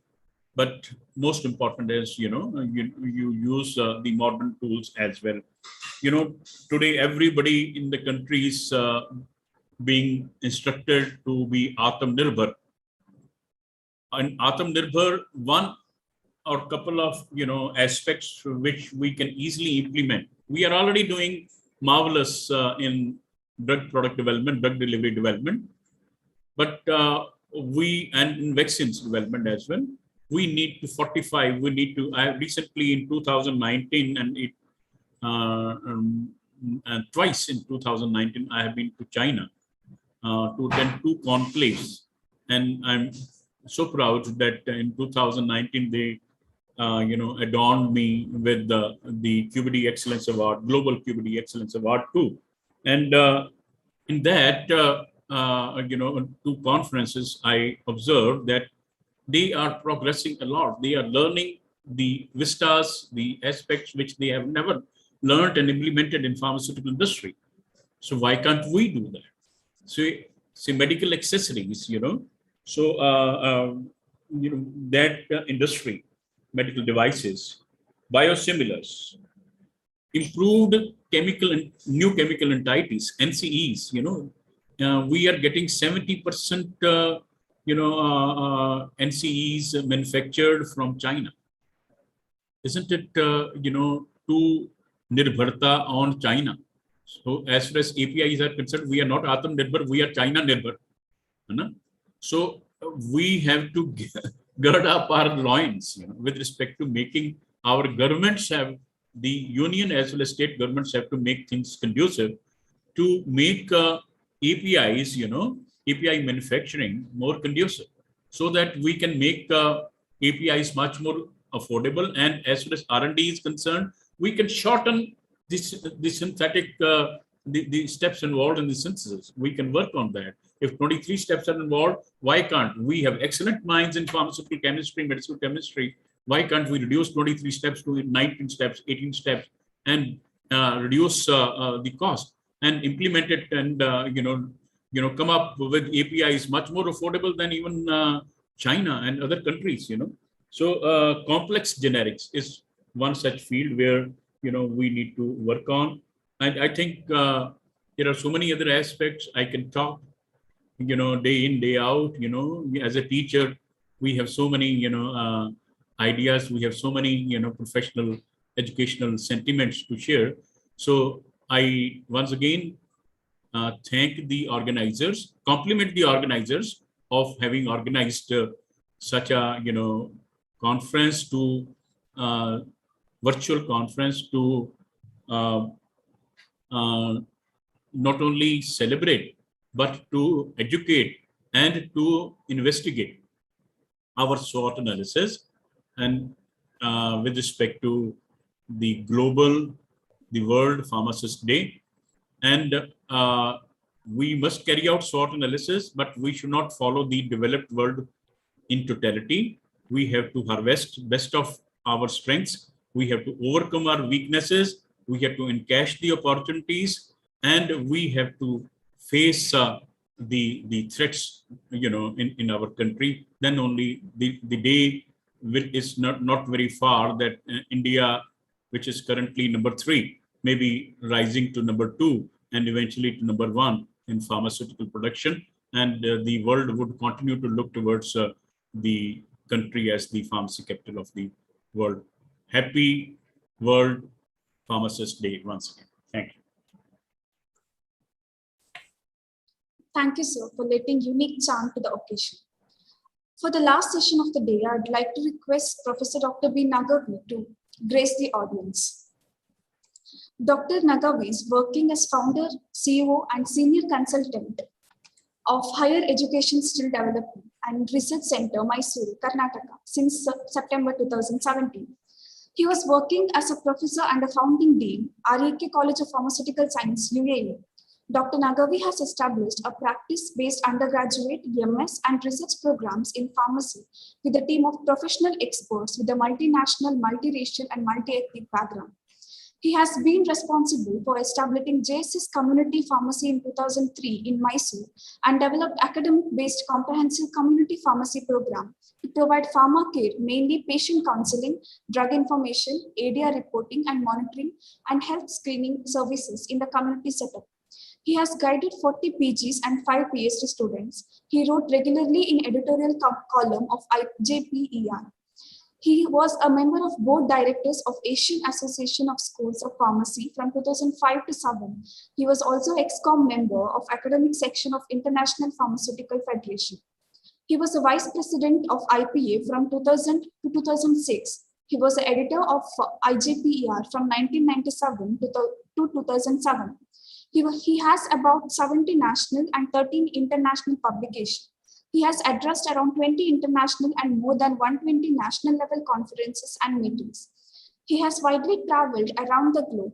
He is a recipient of Distinguished Teacher Award of APTI in 1998. He has a patent and a trademark registration to his credit. He is a fellow of IPA and Indian Society of Ethnopharmacology 2003. He is a honorary member of Saudi Pharmaceutical Society 2007. In 1994, he established a comprehensive clinical pharmacy program in JSS Hospital through the PG education and practice in collaboration with the RGH and University of South Australia. He has been recognized nationally and internationally for his contributions to Indian pharmacy practice, education, and research. B.G. Nagavi graduated in pharmacy from Government College of Pharmacy, Bangalore, University, India in 1976 and gained master's in 1979 and PhD in 1984 from BITS Pilani. He has spent most of his time as a teacher, researcher, and administrator. As a principal of JSS College of Pharmacy, Mysore for 22 years from 1985 to 2007. He has led about 40 faculty and 60 staff dedicated to provide best pharma education, training, and research. Over to you, sir. Thank you very much. Good morning to each one of you. Can somebody, the organizers, make me a co-host so that I can share my PowerPoint, please? Sure, sir. Sure, sure.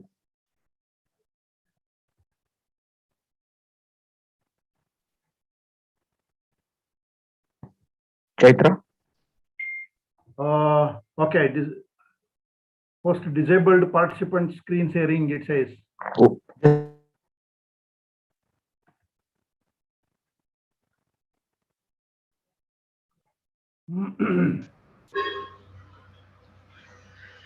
After 8-course meal that already participants had from Vijay Kumar, Shastri ji, Professor Kulkarni, Bhupendra Singh Bhoop, and my good friend Subramaniam, and Vice Chancellor, and the PCI President, I don't know what I will do as the last part of the whole meal. I see 1/3 of the population has left the table. Still, I will do my best to. No, it is like dessert, sir. It is like dessert at the end of the meal. Either it is the butter that dessert, or in Mysore area we say it ends with rice and buttermilk. Right. Yes. That is the final part of the game. Can I share now? Am I co-host? Vijay, please. Can you see the Yes, slide? sir. Yes, sir. Yes, we can see. You can make it into full screen. I mean, if possible. Otherwise, we can see anyway. Yeah. I have made it full screen. Yeah, fine. It is fine, Okay. Professor. Okay. Good morning to each of the distinguished speakers of the day. The Vice Chancellor of the University, Professor Suresh, President of the PCI, and esteemed faculty members of Nitte University and the Pharmacy College, Professor Shastri and Vijay Kumar, who has taken the lead and contacted me. At the outset, let me wish all of you a great World Pharmacist Day 2021. Greetings to all the participants, everyone. As you know, the theme is always trusted for your health. Pharmacy always trusted for your health. But my topic, already people have spoken about trust, and they have said what needs to be done and all. I have designed my own topic based on my own perceptions and my own experience. My topic is going to be how to reform pharmacy education in a trust deficit society. Professor Bhupendra Singh ji said there are a lot of things to be done in education. Professor Kulkarni has said what needs to be done in the industry, or people exploited the pharmacists and the doctors exploited the common man during the COVID-19, and there was a trust deficit. I also see that there is a trust deficit here and there. I'll build my presentation with that. I hope I have about 25 or 30 minutes. Organizers? Yes, you have, sir. You can. Okay. Pharmacy education has always been I'm going to focus only about pharmacy education and the trust and what we need to do. I'm not going to talk about practice. That's a different discussion altogether. I can speak for another at least 45 minutes on how we have to revive our pharmacy practice, especially at the community pharmacy level. In fact, with that hope only to revive and rejuvenate the community pharmacy, we started in Mysore in 2003-04, a JSS community pharmacy with Australian collaboration. The idea was to duplicate, multiplicate, and spread that activity throughout the country. But in the meantime, I had to travel to Dubai and be a founding dean there. And it has, even today, it is standing as a lone activity of the JSS in Mysore. Unfortunately, it has not been spread across the country as it was meant to be. Anyway, I will be focusing only about education and this thing like that. Let me make a quick background for my presentation. I always do this way. There are, as somebody said, I thought it is 2,000 plus institutions, but Professor Kulkarni mentioned that there are 4,000 odd institutions. Whatever is the number, I see that there is an acute shortage of faculty members in these institutions and a very, very acute shortage of competent faculty. I hope you understand what I mean by competent faculty. And there is a static, not a dynamic curriculum design and implementation. As a result, we don't have the trust of our major beneficiaries or the primary stakeholders in education, whom we call as the students. There is a problem there, huge problem there. Age-old teaching and learning methods and assessment tools, we are still wedded to them very, very strongly. We are not willing to change. We are not willing to budge, unfortunately, whereas the world has moved ahead. No systematic 360-degree and confidential feedback from the primary stakeholder and trying to meet their aspirations. It doesn't happen. somebody sits somewhere and writes something and I think that is the best. No, it should be based on scientific data which can be collected from our primary stakeholder students about the courses they have studied, about the faculties they have studied under, and they can give enormous suggestions which should be used to build incrementally the program, but unfortunately it doesn't happen. No or little room for problem solving, creative and innovative skills in higher education, and pharmacy education is no exception here. Quality is far from satisfactory in higher education, and pharmacy education is also no exception. However, today we are talking about accreditation and the National Education Policy 2019 is all around, and everybody has to change. Otherwise, the change will overtake them. Let me continue my background for my presentation. Let's compare India with other advanced countries, because the globe has become has shrunken now with Google and all those things, and you can travel anywhere in the world today. You can talk to anybody in the world today. Students have been studying in one country and moving around. So let's see, and let's not wish away that we need not worry about what happens elsewhere. We have to worry and learn from them.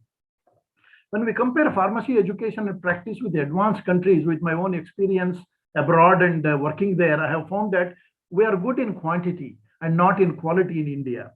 Please think about that. We are good in quantity means we have 4,000 institutions now. But how many credible institutions of quality we can be proud of? I think it can be very, very minimum. That we need to change.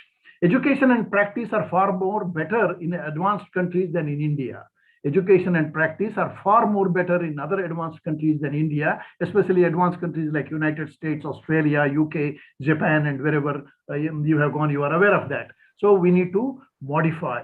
There are no incremental advances so far in India in the last 90 years. 1928, the Pharmacy College was opened in BHU. Even today, the education regulations have been modified once in a generation. The last modification, I think, came a couple of months or a year back, the year 2020 or 21, after the 1991 of ER diploma in education. I think it is not acceptable, according to me, at all, the way we work and bring in. It has to be highly dynamic. And I will give you some solutions, what needs to be done, what I think are the reasons for this, and how we have to do this. Basically, we have to trust some people in education and empower them to do. That's all. They will do it. But unfortunately, it's not happening. We are not. We are saying we are now in 2028, just 6 years away from today. We are going to celebrate centenary of pharmacy education in this country. First college of started in Banaras Hindu University in 1928.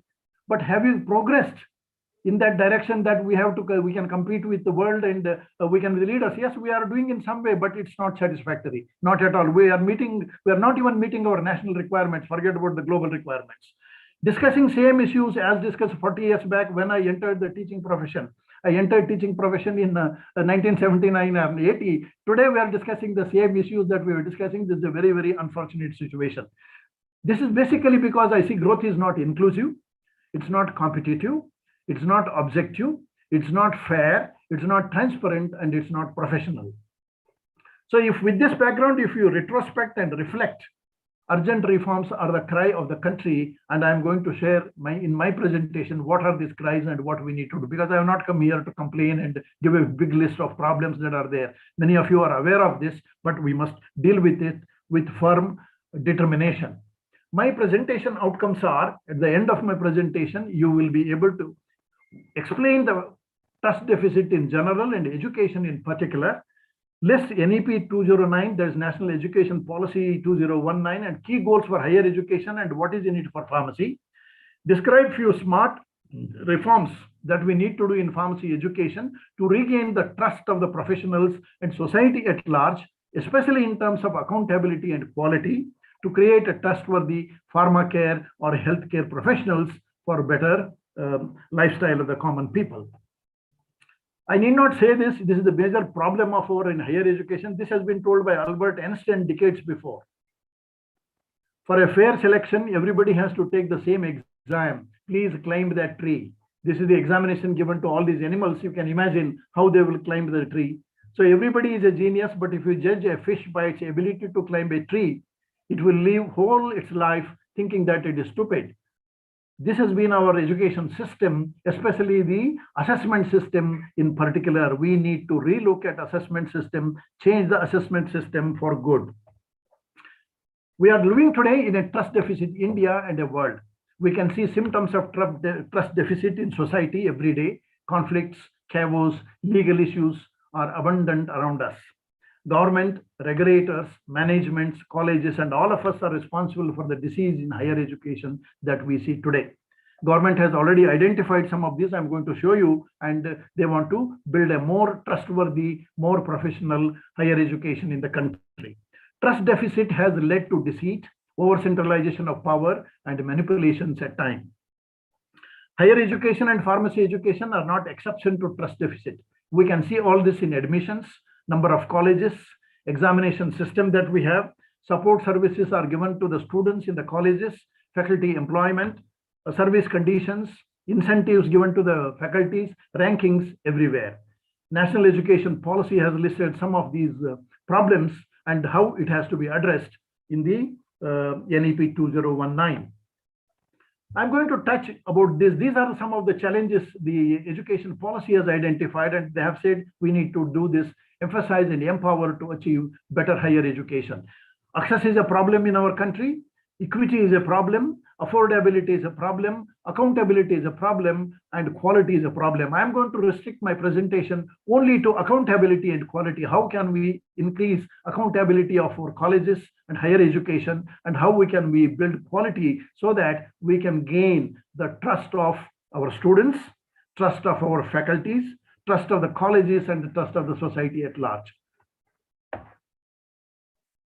Smart reforms for pharmacy education to regain trust of the society in terms of accountability and quality. Today, the problem in higher education and pharmacy education is limited teacher and institutional autonomy. All said and done, there is no autonomy, limited autonomy. Now the UGC has also already started giving private universities, deemed universities, even they think they cannot change the syllabus, they cannot do anything. Oh, this is going to happen, that is going to happen. No, they can do a lot of things. This I am not saying with any perception. I have gone through this way back in 1977, almost 42 or 43 years back, when I entered the portals of the BITS Pilani, that it became a first deemed university in the country, a private university in the country. Today also it's the #1 private university in the country because it's very vibrant curriculum design and vibrant examination system and things like that. So what we need to do is autonomy and empowerment is the cry of the day. We need to give more and more autonomy to the colleges, more and more autonomy to the faculties, empower them, not just emphasize them and say, you can do this, you can do that. If their hands are tied, what they will do? So empower them. Of course, I'm not saying you give empowerment to everybody. No, those who are accredited, those who have standing of 25 years or 50 years, those who have, are at a PG program, PhD program, can they not run a diploma program on their own? Can they not run a B.Pharm program on their own? They can definitely do that. We need to trust them. We need to liberate them. We need to empower them. Definitely, you are creating a great level field, and they will do wonders, and you can see vibrancy happening everywhere. The National Education Policy has pointed out that there is an ineffective regulatory system. I am not saying this. NEP 2019 is saying this. An ineffective regulatory system and large affiliating universities resulting in low standards. And our D.Pharm and B.Pharm education is not an exception to this. We need to reform all this. At D.Pharm and B.Pharm level, we have to give a gradual autonomy to eligible, accredited, more than 25 years old, PG institutions, private universities, wherever is necessary, give them autonomy and allow them to develop them as centers of excellence on their own. Just leave them, liberate them. Higher education, pharmacy education needs more than anything else, liberation. They will build the trustworthy systems. We are seeing it already in our industries. Pharmaceutical industries are regulated, but they are controlled regulation. Here, our educational institutions are over-regulated, underperforming. We are giving them the syllabus. We are telling them how to admit. We are telling them how to conduct the sessionals. We are telling them how to conduct the end year exam. We tell them what to be there, what not to be there, what is the qualification of everybody, this, that, and all. There is no room for anybody to think. Today, I go to any college, I see 80-90% of them hold PhDs. but there's no room for them to innovate anything. There is no room for them to be creative. That is the problem today. So please think about that. And I think the solutions are around us. So we need to move towards faculty and institutional autonomy and empowerment in a big way. That's what I personally feel. NEP 2020 or 19 says that revamping the curriculum is the need of the hour. Changing pedagogy, changing assessment and student support for enhanced student experience is the need of the hour. So therefore, again, we have to empower autonomous private universities to run DPharm, BPharm with their own curriculum and assessment. Please do it now. It is too late. World has moved on and gone much ahead of us. We are still stuck here with decades old of curriculum and assessment techniques. Please leave people free. They will demonstrate and show you. This is my very clear perception because I trust my own colleagues who have experience and who can do it. The regulators have to trust them, especially selected ones and properly, and don't, measure everybody with the same yardstick. That is the whole problem with us. We are caught by what do we call as uniformity. Uniformity doesn't exist. Please give liberation to those who are capable. Light but tight regulation by a single regulator for higher education. This is what the National Education Policy says. So we have to create a stage-wise mechanism for granting graded autonomy to our colleges through a transparent system of graded autonomy. NEP 2020 versus challenges of pharmacy education, curriculum challenges. Today's curriculum is subject and teacher centric. We have to move away from this decade-old thinking of subject centric and teacher centric curriculum. We have to move from subject to the learner centric, not subject centric. And you can easily do that by bringing learning outcomes, course learning outcomes, program specific outcomes, program outcomes, training people on Bloom's taxonomy and the learning hierarchy, and not just objective oriented. It has to be outcome oriented. A lot of people, when I talk, they do not know the difference between objectives and outcomes. And the curriculum is very, very non-creative, insipid, non-innovative, and highly rigid. I think we have to move away from this. We have to bring in creativity in the curriculum. We have to bring in innovation in the curriculum. There are international methods of doing it, and we need to institutionalize, bring it in the regulation, and especially encourage the deemed universities. I don't say that everybody should be forced to do PBL and TBL. It will be a big disaster, like we are doing these some things these days. So you have to introduce PBL, TBL through modifications in the regulations, especially of the deemed universities, autonomous colleges, and universities who are capable of doing all this. Our education has not been outcome-based. It's only syllabus-based. So let the empowered colleges, universities design and implement their own curriculum. What is the problem? They will be able to definitely do a good job, and we will be able to create, very solid and capable institutions for the country. Regulators need to trust the capable institutes and empower them to build the needed education and practice in India. This is the cry of the day, according to me. Okay, so we can bring in, flexibility, curriculum revamping, problem solving abilities in the students by implementing problem-based learning, team-based learning, and bringing in creative syllabi. Leave to the faculty little modifications here and there, substantive changes. Our problem is, for everything we have to go to the central government. It has to be passed in the parliament. No, internationally it's not like so. All the changes, there are two types of changes. One is called as a substantive change or a major change, where you have to go to the regulator and where you have to go to the governmental agencies. Substantive change means you are changing not just the curriculum, you are changing the instructional mode of language. Instead of English, you want to teach in Hindi, you have to go there. Instead of English, you want to teach in Kannada, you have to go there. You are changing the whole institution from one campus to the other campus somewhere. You have to go there. You are bringing in more than 25-30% credit load. You are decreasing or increasing. You have to go to them. Otherwise, non-substantive changes or minor changes, you do not have to go anywhere. Because I was there for more than 11-12 years in UAE with the American syllabus. Minor changes left and right every semester, every year, definitely we used to do based on the need of the faculty and the students, feedbacks. We need to bring in Bloom's taxonomy and learning outcomes, PBL and TBL, formative assessment and summative assessment reforms. please do the reformation to gain the trust of the people. This is one way you can gain the trust of the faculties and trust of you will be able to produce credible graduates, diplomas and postgraduates, and thereby they can take care of their professional careers wherever they work. So what is that I want to talk for a decade ahead, 21 to 2030? Imbibe the tenets of elucidated in NEP after discussions in all institutions and states with smart objectives and outcomes. Smart, I do not mean looking smart. Smart means the outcomes or objectives have to be very, very specific.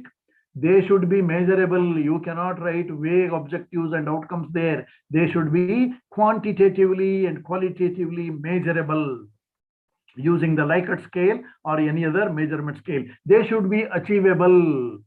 You cannot write something which is non-achievable and non-imaginative and you keep on changing them. No, it has to be achievable. It has to be relevant to the need of the society and need of the students, and it has to be time-bound. This is what we call as a smart outcome. We need to write such smart outcomes and objectives and learning outcomes. List learning outcomes for each program in knowledge, skill, and attitudinal domain. This is what has to be done by the regulators. American ACPE, Accreditation Council for Pharmacy Education in the United States, which is the only agency which accredits pharmacy colleges in the United States, doesn't sit down and write the curriculum at all, doesn't say anything about what you need to teach, but they will give you a list of outcomes that are expected out of a PharmD graduate, some 38 or 40 outcomes under 6 or 8 categories. To achieve that, to meet that outcome criterion, you have to design your own curriculum, your own curricula, your own assessments, your own methodologies, teaching, learning, and assessment techniques. Nobody sitting at some place gives you a syllabus to teach. No, you have to do yourself. Unfortunately, we are not in that stage at all. We need to think this. Let the colleges and universities propose the curriculum, Bloom's taxonomy allows, and assessment tools and techniques, and regulators to list only learning outcomes for the programs like diploma program, degree program, special PG programs, and research programs. The brainstorming has to be done by at the regulatory level, either at the PCI or the universities, whomever you will call AICTE, whatever it is, deemed universities. They have to come out with the program outcomes and leave the rest of the things to the colleges and the universities to design their own curricula to meet that. This will bring in a lot of fairness and competitive stage in this. And there are, with my hands on my heart, I can tell you there are people who will do this job extremely well, because there are people who have gone abroad and doing it. Why can't they do it here? Create a situation, they will do it. Everybody will not do it. 10-20% will definitely do it. That's enough to achieve our own targets and motivate other people. All that is needed is setting a competitive and level playing field for stakeholders, students, faculty, and college or institutions. The regulators have to facilitate, not just regulate, must be the new mantra for the government and regulators. Regulators, they think they are, as somebody was saying, inspectors, inspection. No, we have to move away from that. I have seen internationally, the word inspection is not used at all in the discussion and the common parlance. It's called as a subject expert's site visit, not inspection, because inspection has, that policing attitude and mentality and a thought. So regulators need to trust the capable institutes and empower and build the needed education and practice in India. The ball lies in the court of the regulators to trust the institutions' capability. Some of them 10%, 20%, not all the 4,000 institutions. Can you trust 40 institutions in the country? Can you list them and empower them? That will be a great step that the regulators can take forward in the coming days. Implement PBL, TBL, Bloom's taxonomy, yellows, POs, POSOs, COs, yellows, etc. in colleges and give autonomy. They will do it. And for those who do not know what are these, I have just listed them there. Yes. Another area that we need to reform very badly to regain the trust of the students and the faculties and the whole society is change our assessment systems, which are age old, not just year old and decade old. They are age old. They are not suitable for 21st generation students and teaching and learning. increase the formative assessment tools and techniques of assessment wherever feasible. I know there are a lot of challenges here. It's not a cakewalk. I know the problems. We need to fix them wherever possible. Empower some people. In India, it's being done. I was a student of BITS Pilani in 1977 to 79, 80. I joined there. I was teaching there for 5 years, 7, 8 years. I spent in BITS Pilani. That time itself, they were following 60, 40, 70, 30 assessment. 60% assessment is internal assessment. 70% assessment in some courses is internal assessment. And 30 to 40%, they're called comprehensive exam. What you call here is the end semester or end year exam is only 30 to 40%. They have created, they have demonstrated, the models are available in the country, but unfortunately, we have not translated into other universities and the colleges in the country for several reasons known to all of us, but we need to fix this. We need to fix this, and this is because basic problem here is the trust. I was in one university, let me not name any university. I was in any university, we're discussing about assessment changes and all. Oh, if you give freedom to the faculties, they will manipulate, they will change the marks, they will do this, they will do that, all they were saying. If you do that elsewhere, as I told you in BITS, Pilani, other things, straight away you are out of the campus, you are out of the institution. That is the trust of the university, that is the credibility of the institution. We have to build that credibility. There will be some sheeps, there will be some problem creators. We need to fix them individually. And don't blame everybody for that, because 1 or 2 people or 5%, 10% people create problem, and we need to change this. And by bringing in wherever possible, I'm not saying do it across the country. Please do it across the country with folded hands. I will tell you that will create problem. Give it to deemed universities, empower them, train them, facilitate them, change the regulation over a period of time incrementally. I can assure you, over a period of 5 or 10 years, we will be able to bring in more and more institutions of repute nationally and internationally. What gets measured gets improved. So therefore, formative assessment I have listed. Don't just get stuck to written sessionals and all. No, you can conduct a quiz. You can give them an assignment. You can give them marks for PBL or TBL. You can give the marks for the project they do.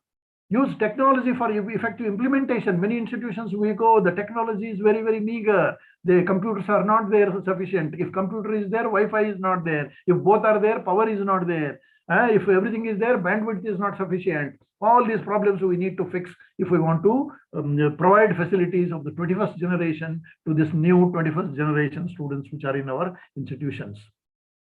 I want to make a last suggestion. If you are a student, master's or undergraduation, whatever it is sitting here, you go on asking and demanding for more detailed discussion on NEP 2019. Ask what college or university regulators will do for you. Keep asking, question. If you are a faculty, ask and demand autonomy and empowerment to be flexible, to be innovative, to be creative as given in the national education policy. Unless you cry, nobody is going to give you. Unless you are going to demand, of course, you have to prove your worth there. Prove your worth. Many of you are capable of doing that. Prove your worth, negotiate, make a paper, represent, and get more and more autonomy and empowerment to your faculties in the universities to bring a change. In the end, pharmacy education and practice has to be the winner. I'm not touching about practice. There are a lot of issues and things discussed there. I'm restricting myself, my passionate area, teaching and learning, assessment, education, Bloom's taxonomy, learning outcomes and things like that. Pharmacy education is going to celebrate centenary in 2028. Is this the thing that we want to leave? What is there today to our new generation?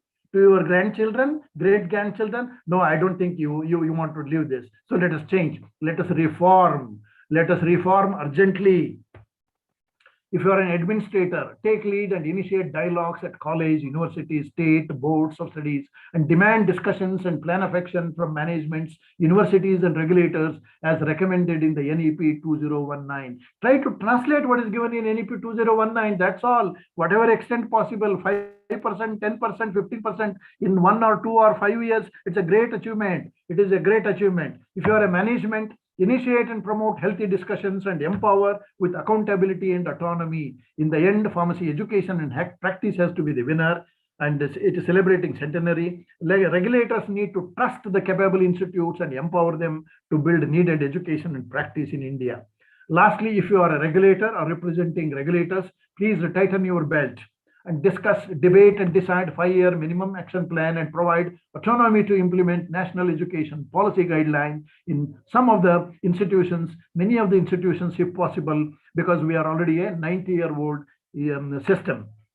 Because in the end, we want pharmacy education and practice to flourish and win. Pharmacy education is celebrating centenary.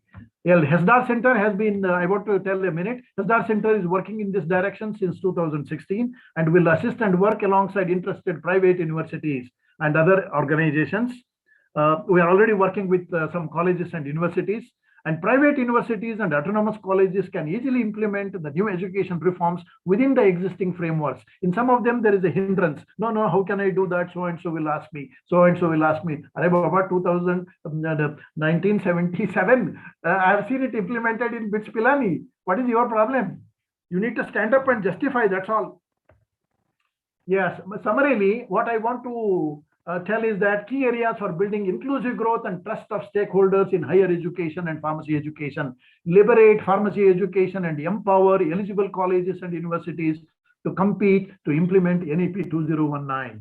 Create world-class pharmacy education, training and research institutions through empowerment. It is possible because we want pharmacy education and practice to win, and we're going to celebrate in another 6 years centenary of pharmacy education.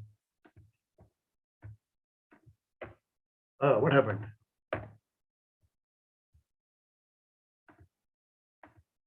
Okay. Revamp the curriculum.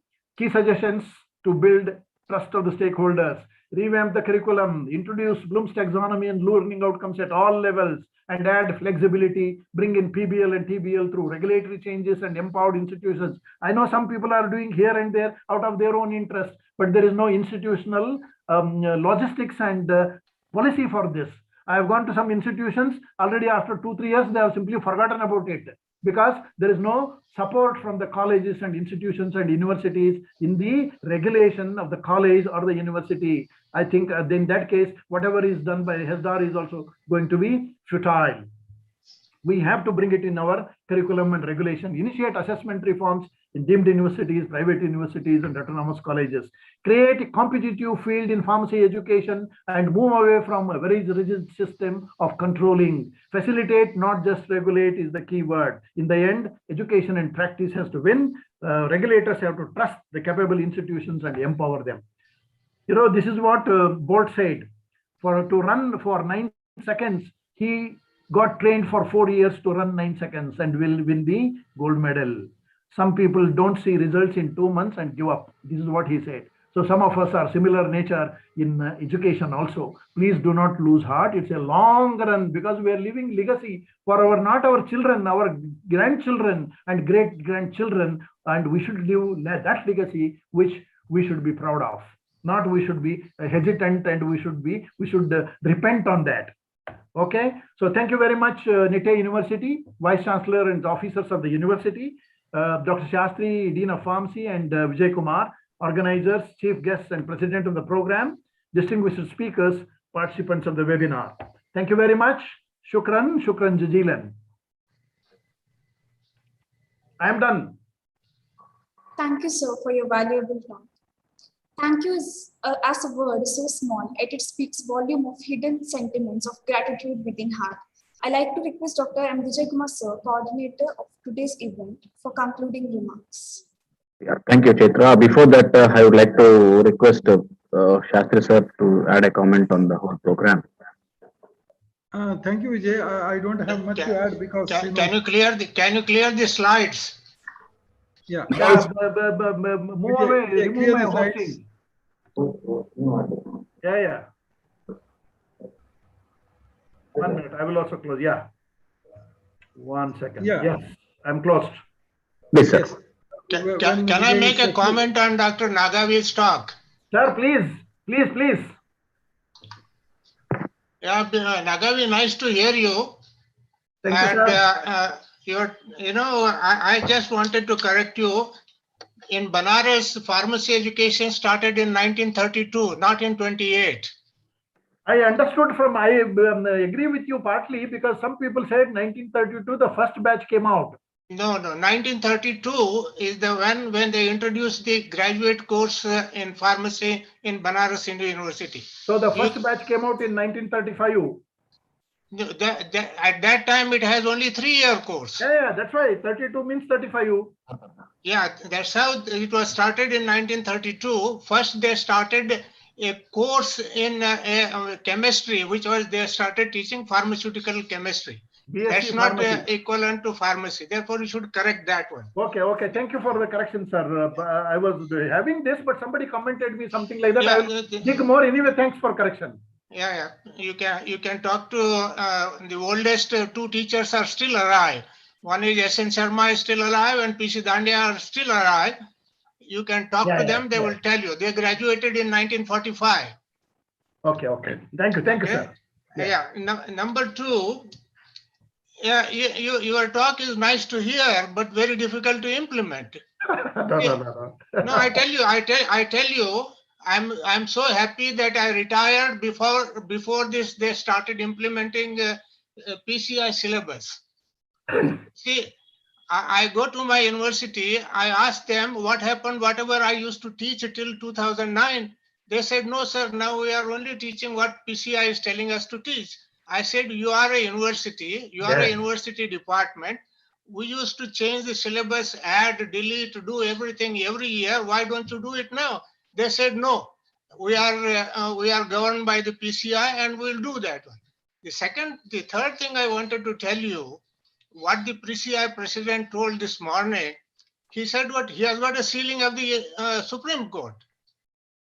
He said he has got a ceiling of the Supreme Court. Supreme Court has accepted what the Pharmacy Council has said. That's the end of the story. That's the end of the story. No. There is no spirit in advocating do this, do that. The colleges, 3,000 plus colleges, they will not be able to do anything. No. I don't want 3,000 colleges to do, sir. I want 30 colleges to, and there is a possibility. We have to go with a possibility. But you have to give a timeline for this. If you don't give timeline, NEP would be gone with the new. It is already been forgotten. Some places it's already by been forgotten. 2024 election, if some other government comes, NEP will be is gone. Yeah. See, this is a country where the so-called democracy rules. But within the framework, I am already doing it in some institutions. The only thing is, the lion has to recognize that it's a lion. Problem is the lion is thinking I give you an example. I used to be in Bombay College of Pharmacy as a director for 4 years. We converted the college into autonomous college 2 years ago. I'm still on the governing council. I moved out from Bombay College of Pharmacy. I told them, frame your own syllabus. You are an autonomous college. And UGC said that you are free to do it. Pharmacy Council says you cannot do it. No, we have to take head on the Pharmacy Council. That's all I can say. They said you cannot do it. Done by BITS Pilani. It has been done in 1977. No. You go back to BITS Pilani. BITS Pilani is also fallen in line. No. Their syllabus doesn't reflect that. There is a free course. There is an optional elective. There is a free elective. There is a compulsory elective even today. Sir, can I add on it, sir?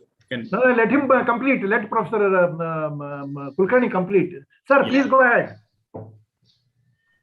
No, I'm done. This is what the observation I wanted to make. I told you. Thank you. PCI included me as probably the last member of the BPharm Regulation Committee, Syllabus Regulation Committee, a couple of years back. So it was my privilege to be part of that. But we couldn't do much because much had already been deliberated, but we made some 25-30% changes.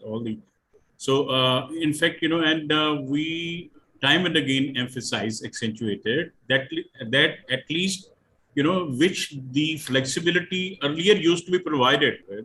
Say even in MCI, 30% flexibility is there, syllabi. If not 30%, 25% flexibility of syllabi content should be there. We'll be adding on it. Say Punjab University, as respected Professor Kulkarni has already touched upon it, and other university, Hamdard University, and many other government universities and private universities, and JSS including, they are very, prestigious university. They must be teaching much more than that. Why can't we, replace some redundancy with some modernity, So, and he agreed upon, Professor Dr. B. Suresh and Dr. Karvekar, they agreed upon that at least, this kind of freedom can be imparted to some, limited 50, top 20 institutes who are either NAC approved, NAC accredited, or who can be, amongst the top 50 NIRF ranks, at least, let's start with, but much not has been done. Rather, nothing has been done in this regard. No flexibility is there, as Professor Kulkarni has already pointed out. This is a point of concern. And Dr. Nagavi, it was, good piece of information, good food for thought, but you haven't added anything for the, public sector, colleges of public sector, the government sector. So private sector you accentuated upon. So could you add some word? Yes, sir. I will comment now. I will comment now. My experience of government sector is very, very poor, very, very bad with respect to the implementation of clinical pharmacy in the whole country.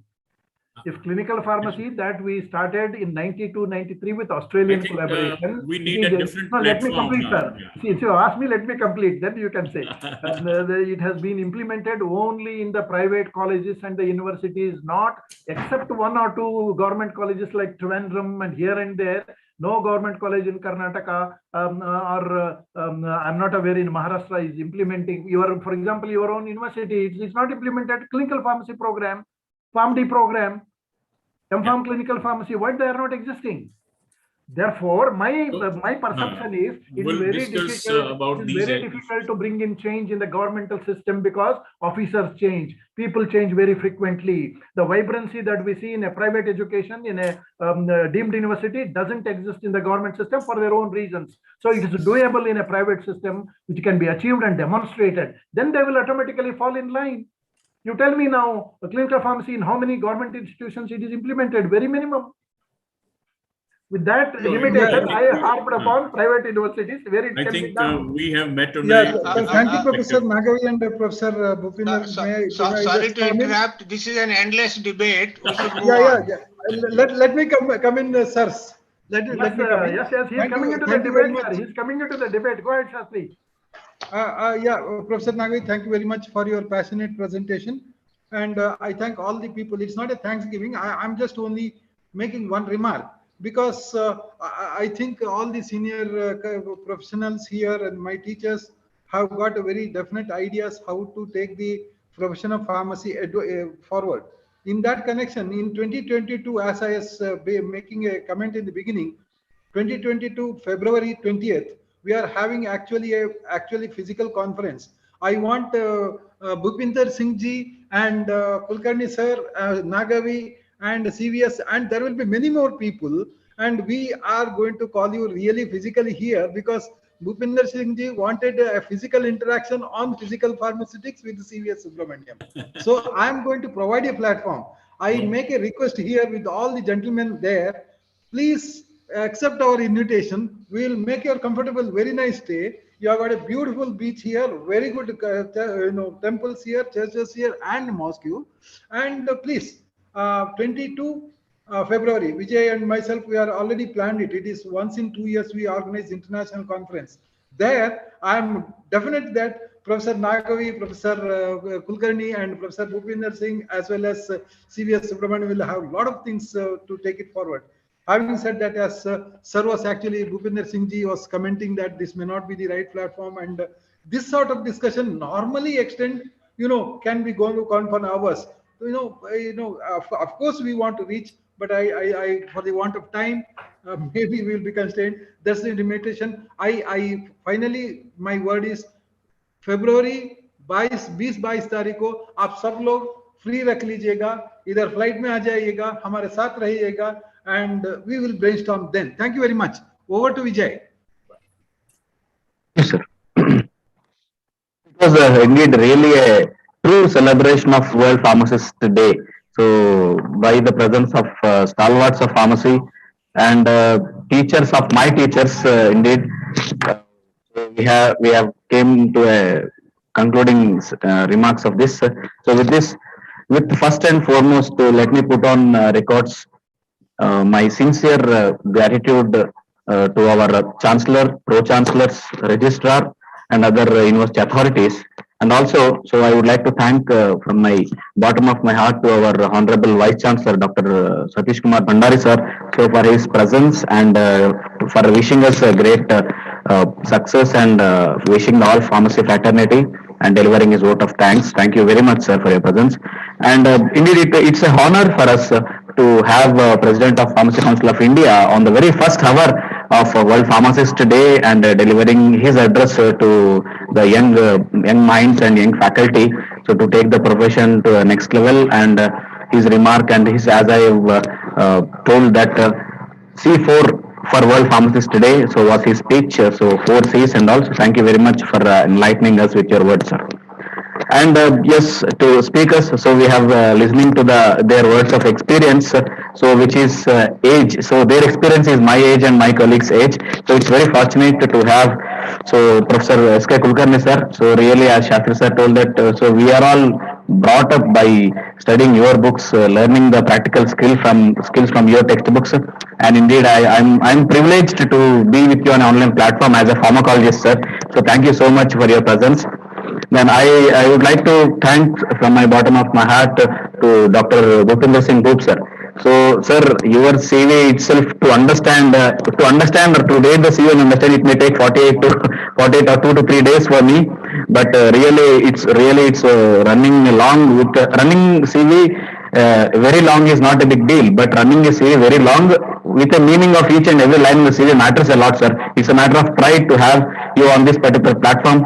Thank you, sir. Thank you so much. We understand your schedule. We understand your assignments there. So really, as Shastri sir pointed out, so we are really and eagerly waiting for you to host at Mangalore. So please kindly accept our warm hospitality, accept our invitation, and block your dates from 20 to 22 in 2022. Thank you so much for your presence, sir. So your words were really meaningful for the young faculty and students. So thank you so much, sir. And I would like to thank our CVS Subramaniam sir. So really physical pharmaceutics, pharmaceutical engineering, even in my B.Pharm time and also we are all learn what is pharmaceutics, what is pharmaceutical engineering by your books, and you have given a wonderful message to the students how to inculcate the things and how to flourish in the pharmacy profession. So by taking each and every point what you have told with an examples of dissolution, with an examples of different so fragmentations, whatever the patterns you explained in your talk. Thank you so much, sir. So indeed, with your previous schedule, so you have made some time to be with us. Thank you so much. And at last, thank you, sir. Thank you for the brainstorming presentation, so Dr. Nagavi, sir. So thanks a lot. That shows your compassion towards the pharmacy and pharmacy professionals. So indeed, it was worth listening to you and your presentations. Yes, yet things are possible. So with a positive mind, thank you so much, sir. So for enlightening us. So we are really delighted and elated for having such a pillars of pharmacy. So I can say 4 pillars of pharmacy today with us. So really, you made our day, sir. So World Pharmacist Day, really. So we are blessed to have you, and it's indeed a real celebrations. So having and listening to people like you, sir. Thank each one of you. And I would like to thank our IT department and especially Jyoshna, so for assisting us in the live streaming and setting up the Zoom link. At last, so for the information of speakers, and Bhupendra Singh sir was also sent a message that such a wonderful, enlightened and dynamic student. So who is MC? She is Chaitra. So and I'm happy to announce that she is my student. And Chaitra, so you have done a wonderful job of just reading all the CVs and conducting this particular proceedings in a very systematic manner. Thank you for your support. Thanks a lot. And I would like to thank all the faculty and students of our college for their large presentation. And also, I would like to thank. We had a participation from 25 different institutions throughout the country, so registered for this particular programs. So thank you one and all. So be with us through in our future endeavors. So we'd like to host you in February 2022. And once again, I thank each one of you. So thank you so much for your time, sir. So thanks a lot. Have a wonderful day once again. Happy World Pharmacist Day. Yes, we will flourish like this with your guidance. Thank you so much, sir. God bless you all on the path of excellence. God bless. Thank you, sir. Regards to Professor Kulkarni and Professor Nagavi and Professor Thank you, Shastri. sir. Thank you so much. We will conclude the meeting. Yeah, thank you. Thank you, sir. We will log off. See you in February. Bye.